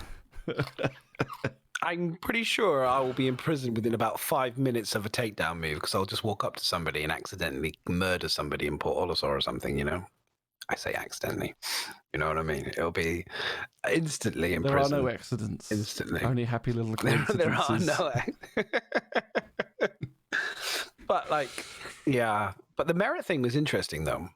Like, so you could, like you're saying, you go in to get missions and stuff off of people, but like if you're in there, you can get other people to kind of like make money for you or make merits for you and give you career and stuff. One of the things they said is technically, say you and a group, say 3 of you got arrested at the same time and you all went in, you could work. Well, there's one thing. It could be that if you and your mate went in, but you had different sentences, you could give him some of your merits so that you then both have the same amount of sentence time. So you're in there together and you can get out together. There might be a reason why one tactic might be that if there's 5 of you decide to get together, you could start up a whole we want to help, because like obviously when you're down there you'll be able to you can even upgrade equipment because you'll be given basic crap when you start. So you can learn things slowly, but then you can purchase better stuff as you go. So what they're saying is if there's like, say, 5 of you, you might work together to give one person really awesome equipment. So you all give him these oxygen pens so he can go and mine deep down where it's worth more value. You can then pull all your merits into this one person, get them all completely kitted out. And then once you've done that, that person gets free and they finish this and pass all the gear onto the next person. And you can kind of keep doing that. And so you can help work each other's sentence out of the prison as well. It's just, I mean... There's no NPCs, as Nog said, by the way. No, it's AI. Because to avoid the AI, he said that it'll be run by a computer kind of like, AI, like you say. It's not actually going to be NPCs. It's computer-based security or something. So that's going to be interesting, I guess. There must be some guards or something somewhere, but they'd be very limited. No, there's Turrets, automatic turrets. So if you try to escape, automatic turrets was there? So the other thing they also said is because of where it is, it's located on an extremely dangerous atmosphere. I don't know if it's a planet or an asteroid or something. So that even if you escape, so you can escape, you can learn. It basically said it's going to be a series of tunnels and mazes and stuff like that. So you're going to have to learn how to get out. And he said you're going to have to plan how to get out, and then you're going to have enough oxygen pens on you to survive. Because if you take a wrong turn, you'll run out of oxygen. So you've got to memorize all these different turns to get out. Then, when you do get out, like Alcatraz. Then when you do manage to escape, you're basically on a surface where the temperature is something like 140 degrees, and you will just melt within a couple of minutes. So you then need someone to pick you up and get you the hell out of there. And if that person, and then there's turrets on the outside, so that place will shoot at the person coming to get you out. Now, if you don't get out in time, or they get blown up, you escape and then you die, and then you go back. So what amount of time are they thinking? Good question. What is the amount of time, do you think? Do they say? So the amount of time obviously will differ depending on what sort of thing you did. And then they said basically the amount of time you'll serve will be based on feedback. So that's what we're all going to have it for. We're going to have to go and test it, and then it'll be like, okay, that's punishing too much, or that's not punishing too much. But what they're saying is because of the whole merit system is you can't go into prison and go, right, fuck it, I'm going to log off for 20 minutes. And then I'll be free, or I'll log off for a day and come back tomorrow, and I'm free. No, you got to earn your way out. It's in-game time. So that's harsh, considering insurance is real time. Harsh. That's the whole point, man. It's like when I'm not playing the game, my insurance is clicking. People's decisions a lot more meaningful. It does. If it's punishing, yeah, for sure. But then I was thinking like, prison could be amazing, people. So if you're out there, you're like me, you like a bit of combat and stuff, and you like maybe a bit more cheeky on the wrong side of the law. It could be a who's who of PvP action inside these prisons. It could be the best place in the world. So currently, it could be fun. You might want to go to prison just to watch a boxing match. Exactly. That's what I'm saying. It could be like, we could all be screaming. It could be everyone is a who's who of pirates outside the verse. Could all be going in there to like hone up on certain combat skills or whatever it is, and like we could all be like fresh meat whenever like people come in. We'd be like like when the newbies come in who accidentally committed a crime without reason. How long are you in for? I accidentally pad rammed a Connie. I've been sentenced for 3 weeks. But if there's anything like Red Dead Redemption 2, I think I'm going to hell there as well. It's like I walked past a civilian and accidentally murdered them just because I could. It's gonna be like, which one was going to cry first? That's what I want to know. No, I honestly, I think it could be a lot of fun. I think, and like everyone grumbles. PvP people always grumble about how do we get PvPers together. This could be one of those scenarios where you could get people into a place where a little bit of combat happening and a little bit of teamwork, and maybe people kind of like you meet. I know this sounds really bad, but like criminals go into prison and usually come out better criminals. Yeah. So if it could be a case of like you could end up meeting other people who are like-minded if you're a single person playing the game, and then next you make them join their org, or they teach you other things and how to escape, and it could create a huge amount of cool gameplay if it works well. Well, they basically said that will be one of the things. You'll be able to go there and get missions. You'll be able to build up you might well need to go there to build up your crime stuff that you do on the outside. So you're going to want to serve time. The other thing I've noticed, some people are moaning all about it. Look, like if you don't misbehave and do bad shit, you don't go to prison. So if you really don't want to do it, don't do bad shit. It's pretty simple. But the other thing they've got inside the prison, right? So I've seen people moaning about people trying to control you. You get noticed for your good and bad behavior. Now, if you do bad shit in prison, eventually the AI will put a bounty on your head. And then that means that other prisoners inside the prison get paid or reduce their sentence for killing you. So you become a bounty within the prison. So it's like, okay, that prisoner's an arsehole. Okay, everybody, the first person that gets to kill him gets this much off your sentence. To walk out free. Yeah. So you get to walk out for free. Well, could you imagine they'd be like, That reminds me of a TV show called Red Dwarf, where they went to prison and everything that they committed the crime was then put upon them. It was quite clever, or like they had to that was really. I remember that was a long time ago. Not quite the same actually, but I think about it. In my head, it sounded the same. Oh man. That's brilliant. That's genius. So yeah, I mean, obviously we don't know how far in the future that's going to be, but I know I'm not doing probably the best job of selling it, but it was just amazing. To me, it just me excited. Sounded fantastic, and it's like I'm like you and Aston were both so excited. It got me excited. I was like, I couldn't believe it. I did enjoy Theatres of War, but I really did want to watch that. I was just gutted I couldn't. It was a shame. I do sometimes think that they need to, like you said, figure that bit out a bit more, so we didn't miss some of the panels because it was a bit I was like, it can't be helped. I can't see everything. I know, that's it. But it's just, I'm glad I watched that one. And I'm definitely hyped for it. And it's supposed to be coming, I'm sure he said 3.8. Yeah, like tier 0 or tier 1. I mean, they kind of. Prison so I'm guessing, obviously, I've told you like the big scale of what I think they planned, but that's. I imagine for 3.8, we'll probably get very basic in terms of you get taken to prison, and then you get a mining laser, and you can probably reduce your sentence through mining. I'm not sure how much more of that you're going to get than that. I mean, you may well be able to trade your merits at start, things like that. We'll see, but yeah. Yeah, that's what I'm saying. There's the talk, and then there's the reality. So it's like, but they're proving that they're matching some on many things. So we'll see. I think it could be cool. It could be cool. Angel, unless you're planning on doing something wrong, you don't have to spend hours in a prison. It's like, I don't know why people keep saying this. It's like it's the same as in Red Dead, right? If I kill someone, I expect the fucking law to come for me. If I don't want the law to come and kill my horse, then I won't do anything that's wrong. Yeah. The one I would look at it this way is we're about to get a system called Pyro System, which is a lawless system, which means you can do whatever you want. Nobody, the only people that can stop you is maybe bounty hunters. So people will potentially could have the game to be bounty hunter to come and catch you alive and then shove your ass in prison. That could be potentially, again, a certain interesting part of gameplay as well that could be happening. Well, that's what they said. You may not have a crime. It'll be to be with bounty hunters taking you in.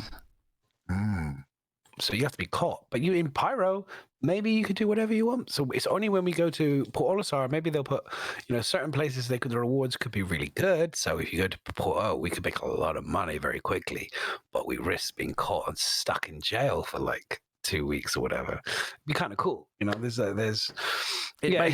want to play A Way Out, which Bless me and you started. It was like, it made me think of that. It's like, let's escape. We got to escape.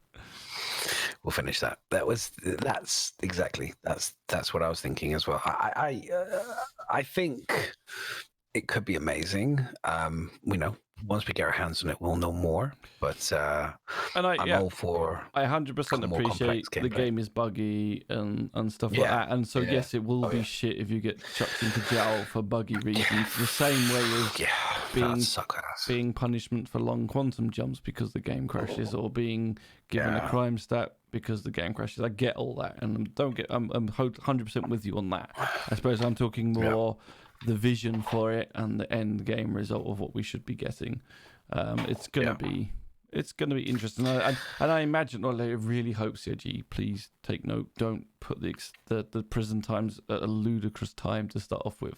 Like, we know what they're like. We know what they're like when they put the quantum jumps in. We don't want realistic shit when the game's buggy. We need it to be. Could you imagine, like 90% of your gamers are all stuck in prison with the first week because the timers are insane on the first day. Like, everyone's in prison by the end of the first day. It would help the load on the servers. Well, I know, Angel. Because everyone would want to go in. That's exactly it, Angel. I don't think I would be out of prison if I played the game the same way as I played Red Dead. It's just like, I would just end up being the kingpin in prison. I'd be like, right, I've been here for I've been here for a month. I can't play anything else in this game. Oh. So if you kill people in Pyro, even when you get back to Port Olisov, I don't think so. I don't think unless someone puts a bounty on you. I don't know for sure about that, but Pyro is a lawless system. So I'm looking of like Eve and stuff like that. Like if you're in a lawless system, unless somebody puts a bounty on you, you can do what you want. It's the same within reason. It's the same way that's what I thought. As with now when you had the comm stations. They turn the comm stations down, and then no one's monitoring that bit of space. If you do something, you get away with it. So it's like that. If it's not monitored, who's to say you've done anything wrong? It's when you that's the whole point. So lawless space is a risky place to be because there's no punishment, but you do it in protected space, then your punishment is high.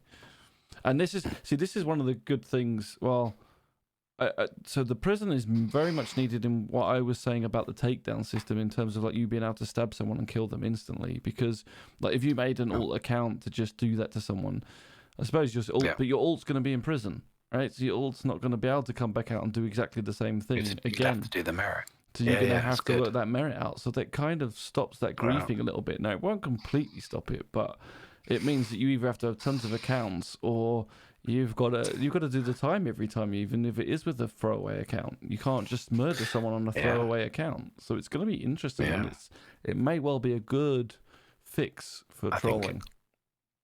I think so. I think it will be, so long as they make it so the merits can't be hacked or something. Do you know what I mean? You can't stockpile a gazillion merits prior to going in prison or something. You know, that's my only worry is like if they don't make it so that if you want to, because CRG could tap that as a financial thing. That's my only worry. You know, I mean, like an LTI token. It's like, merit free. No, they won't because spend $50. Spend $50 and you can get 1,000 merit points that you can then take off of your, crime thing. And then that would be literally like not pay to win because it's still not pay to win, but it would be like pay to reduce your crime stat and pay to get back again. So you could, if you're very rich, you could be that griefy bastard because you could just happy to pay and cause problems. That would be my only.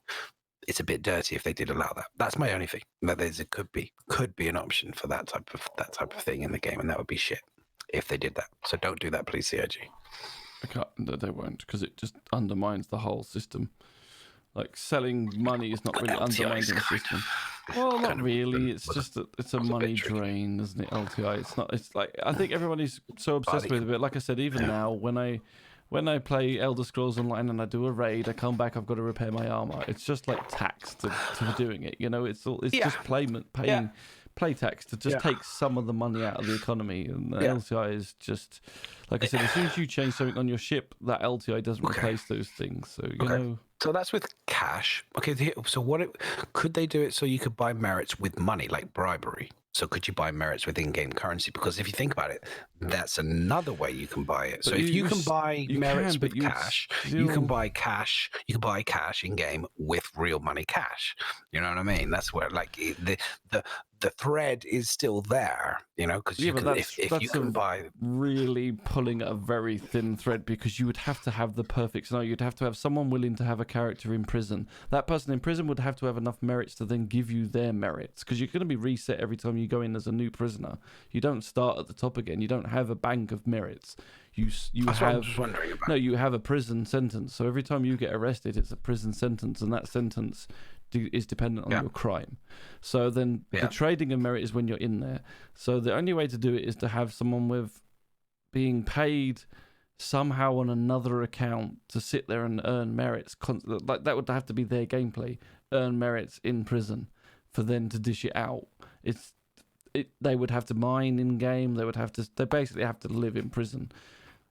Yeah. Hey, do you know? I know it sounds silly, but like there could be it's about 3 million Chinese people who are thinking right now, money, money, money. You don't think CIG don't sit there and go, well, why has this bloke been in prison for 500 days? They follow the money train. You follow the money train. But I know that they look into like all the different ways to exploit things. They already mentioned that many times previously on old Captain's Table. But it just got me thinking. I was just thinking, well, if the merits, if you can potentially buy merits with money if you in prison? Can you potentially, did they mention that? Like you could actually technically bribe the someone else. You can't. Oh, because NPC, you can't bribe a guard, so you can't. There's no way.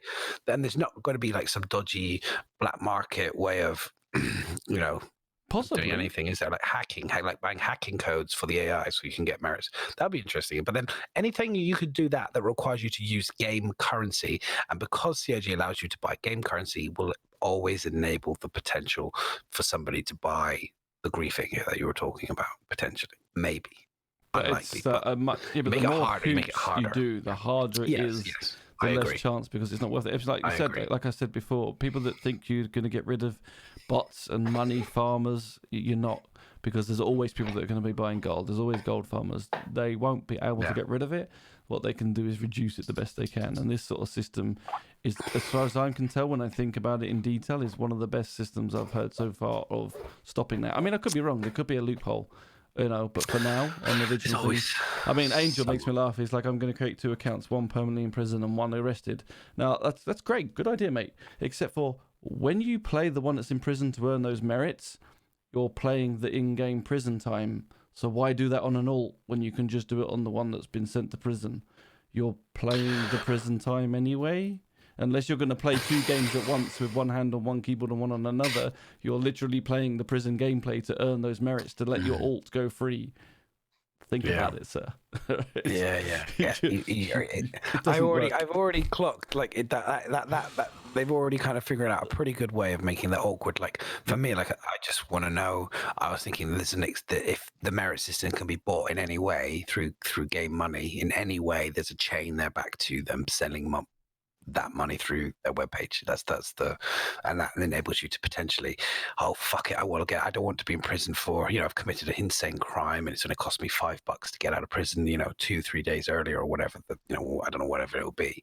You might drop $5 down just to get out of prison quicker because you don't want to be stuck in jail as long. And that's a money spinner. Like I said, it may be, but not. I mean, I'm guessing that they are, they're gonna monitor who stays in prison. So although it's an option, if you've been in there for like a month, they'll note that come on, like gold farmers are banned constantly in other games.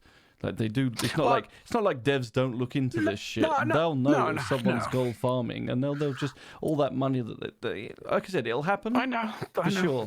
But they'll also get kicked out. So don't rely on spending your hard-earned cash on something like that. But No, but it could be a way of them making revenue as well. That's the part of me I was thinking. It was like, that could be quite kind of a nice little shark card, clever way of making a little bit of extra money for their servers and game development. It's like people willing to pay a little bit of money to get out of prison quicker. The prison stuff was dope. I mean, I'm just looking at the time because I didn't want to be here. We said most of it, so this is why I'm not pushed it any further. I don't think there's anything more we got.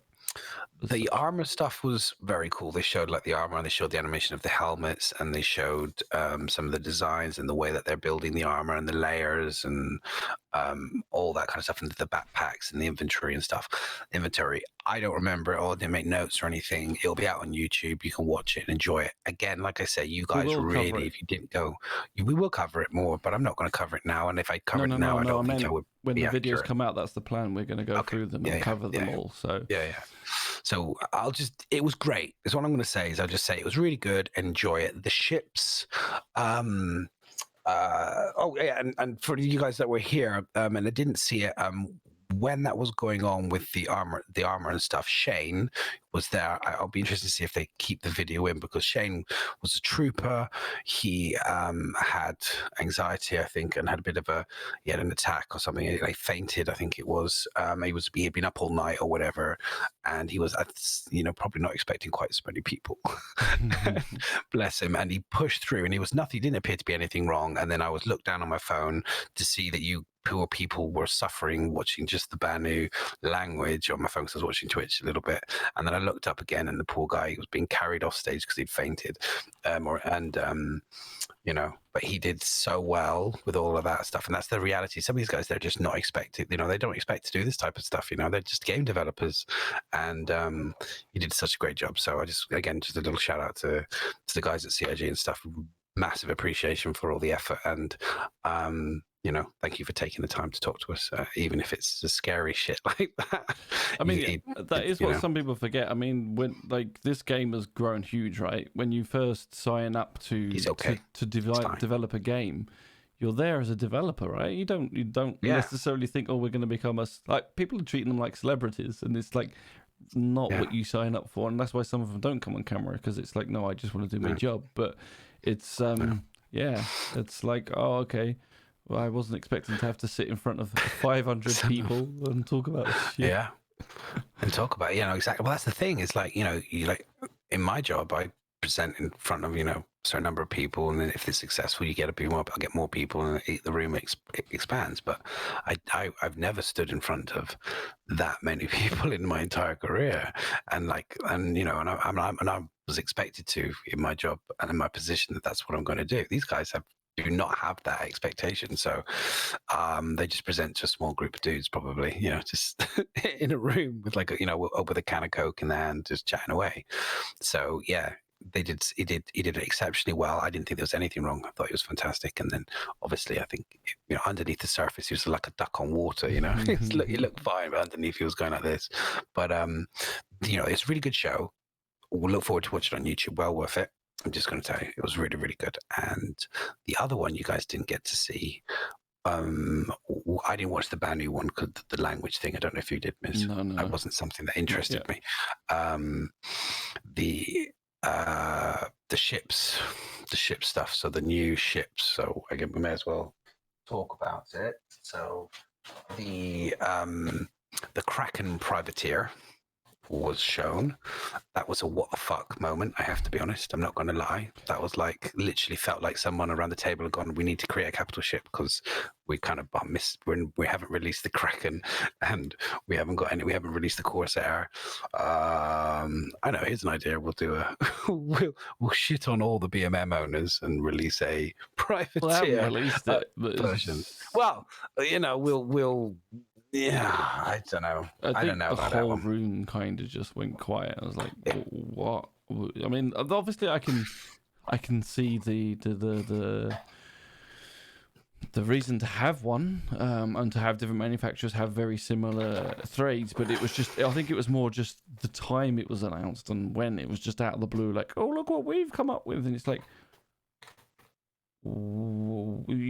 what? Why? You haven't even released the Kraken or any more info since last year at all, and now you're announcing a variant of the Kraken, and again, it can't be upgraded as the variant, so you'd have to get a whole different one to use it.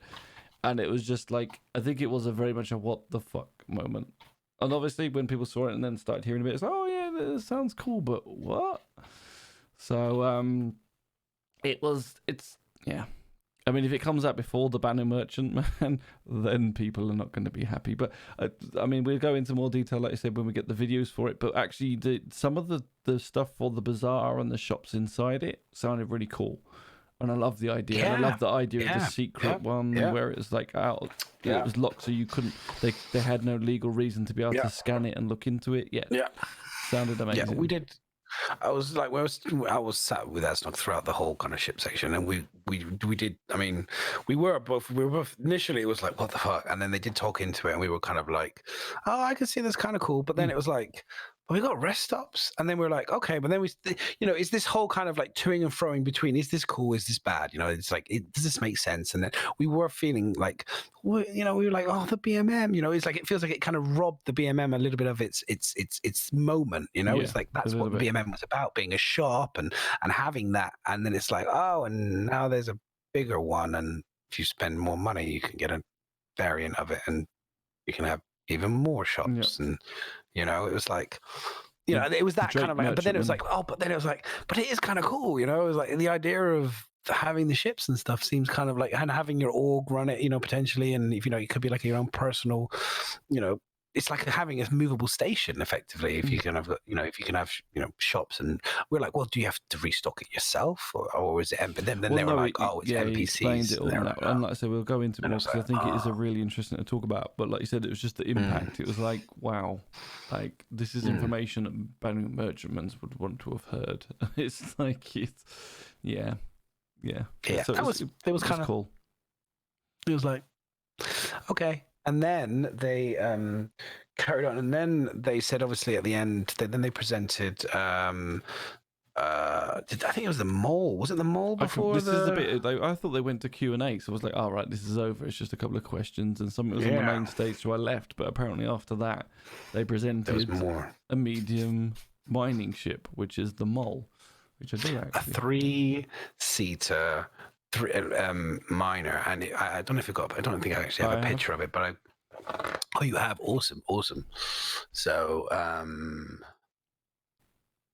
I've got the picture from the magazine in my hands, but cool, awesome, yeah, and it's freaking cool. If you like mining, I was just like, it's orange. Oh, yeah, sorry. It's so cool. I really liked it instantly. Like, we were all like, oh, okay, well, that's it. I'm probably going to have to get a miner. And the fact that it's multi-crewing, so you can have like 3 friends going, all mining, obviously, at the same time. I was just like, and then you can have a 4th guy who could be out there collecting all the little bits, like hand mining and stuff. Like, immediately I was like, why the and this is coming in. And then they dropped the bombs here. Like, oh yeah, and guess what? It's going to be dropped in. It's going to be released in 3.8. I was just like, we all just was like, the people that were left in the room were just like, our heads just went like, whoa, this is so cool. And then they moved on, and I was like, hang on. If this is going to be 3.8, and I'm like, 3.8 is really close, like, why can't I see more? I was like, where's the presentation? Where's the advert? Where's the animations of showing it working? Where's the gameplay? The people were like, it just felt like it was like, this is a really cool thing, and we're at CitizenCon, and you've just shown me this really cool thing, and I can't see anything else. And I just felt like I was like, and it seemed like it's such a small thing, and I was like, you don't realize how cool that is. I was like, that's really cool. Yeah. Mining is cool right now. It's hot property, it's gameplay, and you've actually added more gameplay with people on board being able to mine at the same time. I know you can do that with prospectors together, but there's something kind of, I think we all know, there's something kind of cool about being on a ship together, doing things together, like a hammerhead when you do, when you are engaged in turrets kind of work. It's fun. When you can actually do stuff. So I was like so disappointed they didn't do that. But they were so running out of time. Yeah. I thought maybe they were being told to speed it up. So then they moved on to the 4 concept ships that we had to choose. And then one was a land miner. One was a Jean cargo ship. One was a light fighter, Tavaran fighter. And one was a refiner. And so we all voted for the refiner. So you could all thank us, the ones that left. You don't thank them. But the ones that remained, you can all thank us now for adding more gameplay into the game for you next year. They left because that's why you got the refiner. Otherwise, it would have been the Tavaran fighter. Probably. Yeah. So I mean, one thing, just a quick touch on the mall. We will talk more again, like I said before. But it's like anything I see people saying, "Oh, it's taken the prospector thing." Like, the pilot can't do anything other than fly, which I don't know if I like or don't like. But that's one position that's going to be a bit taken away. And secondly, the thing that CIG is going to have a hard time balancing will be a little bit of, well, what's the advantage of 3 people or 4 people sitting in one ship over 4 prospectors doing the same thing? All right, that's the thing that the multiplayer. Well, I don't know. I didn't hear the whole thing. Detachable bags. It had it's detachable like a prospector. Yeah, but so does the prospector. And I think it holds more. I think so, but I don't want to confirm. Does it hold more than 4 prospectors all mining the same rock? If you do that as a team, we'll find out. But that's what I'm saying. That's one of the things that they're going to have a thing that's like, these multi-tier crews are great because it's something I certainly wanted, definitely wanted it. But it's going to be interesting to see how they try to balance that with you going out as 4 people up, in 4 ships doing the same thing. So yeah, definitely interesting to see how that goes. That's why we wanted more. I think that was the thing. It's like we're all excited by it. And we just like, it was a Q&A. I don't think the Q&A was even on the mall. I can't remember. Honestly, I can't remember. There was so much information. I have to watch it back. Yeah, that's what I mean. It was just amazing, which is why we'll go over it some more when we watch it again. It's just mind blowing. That's what I mean. Like, it wasn't just the main demo. There was so much other stuff. Just it was a good year. It was a good You guys didn't get to see any of it. That was the thing. It was like, I'm sat there watching people getting frustrated, grumpy. This is the worst CitizenCon. I don't like it. What's this shit? Blah, blah, blah. Who gives a crap about blah, blah, blah? And I'm sat there going, this is amazing. I'm like literally tweeting going, we've just seen, I'm like going, I've just seen a Tavaran light fighter. I've just seen da-da-da-da. I've just seen the new mole miner, the multi-crew mole miner. And people, I'm literally watching people in Twitch going, Wow. you can just see them raging, you know? It was funny. It was funny. Overall absolutely amazing, fantastic show. Yeah, absolutely loved it. Meeting the people, like we said at the start of the show, the community itself, 100% made the event. Yeah, just loved it. So, yeah, I think we'll draw a line under it there for this week because, like I said, there's so much stuff and we can talk about it forever. So what we'll do is, as the videos come out on YouTube, we'll look through them, we'll plow through them, and then we'll do, we'll do the shows about those as and when they come out, really, basically. So look forward to that sort of information and podcasts in the future. So yeah. Before we go, one question before we go for chat, basically, is there any ships you guys are looking forward to buying the rest of the week? Have you guys been saving up for any ships in particular, or is that you're all happy with your fleet? I'll be interested to know if there's any ships that people are like looking to buy, because I'm probably okay with everything, so I've got no more ships I want to buy. But I'm curious if other people are in the same boat, or if anyone wants any Spider Miner. Oh, good choice, guys. Yeah. So just put it in chat and we'll just run through and I'll just look at some of the things if people have got any ships that they're interested in. Oh, because someone's going for the privateer. Nice. Okay. And whilst you decide on if you want to host, are we raiding anyone? By the way, we're now affiliates on this channel. This channel is now affiliated, so we're going to have a sub button at some point, and we're going to have we've already got the sub button. Now we're going to have the Asylum emote soon as well, which is pretty awesome. Yeah. And we do other things here. If you're new to the channel, we do an Asylum after hours where we play games as well. So we're going to do more. We won't always do the podcast here. We'll be doing gaming and split screens within the channel and doing other really cool stuff. So definitely hit the follow button if you haven't hit the follow button. And if anyone's got a recommendation of who to raid, let us know, because there's tons of people on there. But yeah. Oh crap! Is there? Yeah. So you should be here now. So yeah, but thanks for hanging out with us guys this evening. And if we saw you at CitizenCon, nice to see you. And if we didn't, I'm sorry, man. It was like, that's one thing with CitizenCon. It was so hard to catch up with people and not know who's looking for you, all that. And it's like I said, everything's dark inside as well. So like literally the group we were with, if I stopped for 2 seconds to look to one side and then look back again, they'd gone. And it was like, where the hell have the group gone? And it was like, I think when I go to watch the keynote at the end, I was like on my own going, right, I've literally lost everybody now. I managed to finally find them. But yeah, it took me a long time to do that. You can do Spazzy McGee, I know, or the Base Raider. Are they doing a podcast, or is it just are they doing? Is it this show? I don't know. No, I don't think so. I think they're just doing. Oh, they're doing. I don't know what they're doing. Do Spazzy McGee? He's the only one I know. I think, like you said, this is when these things go on. This like suddenly there's this huge influx of streamers, and I never know who half of them are. I know Spazzy McGee. If anyone's got anyone else, he's the only one I know out of the top, the top group actually, which is quite funny. Who are actually legitimate Star Citizen people? The rest are just as well. The rest are just temporary fanboys that pop in now and again. Anyway, so as we're saying, I don't mind boosting people, new players as well. Is normally quite good. If anyone's got recommendations, we will. I'm sure some of these faces. It's hard. Anyway, as we say, thanks all for joining us and thanks all for listening. We appreciate all your support, and hopefully we'll see you again next Monday. If you haven't hit that follow button, hit that follow button. Uber Nerd, as always, man, really appreciate the raid. Thank you so much for dropping that on us. And if you haven't hit that follow button, do so. Otherwise, guys, this will be up on YouTube as well. So look out for that if you missed the start of it or want to catch up on what we was discussing. So go to our YouTube channel. We will look through all the questions as well. We always look through the questions. So we'll be back again next week to go through the questions. If you've got any questions, feel free to ask us questions on YouTube, and we'll mark them down and we'll answer them next week. Yeah. Yeah. Okay.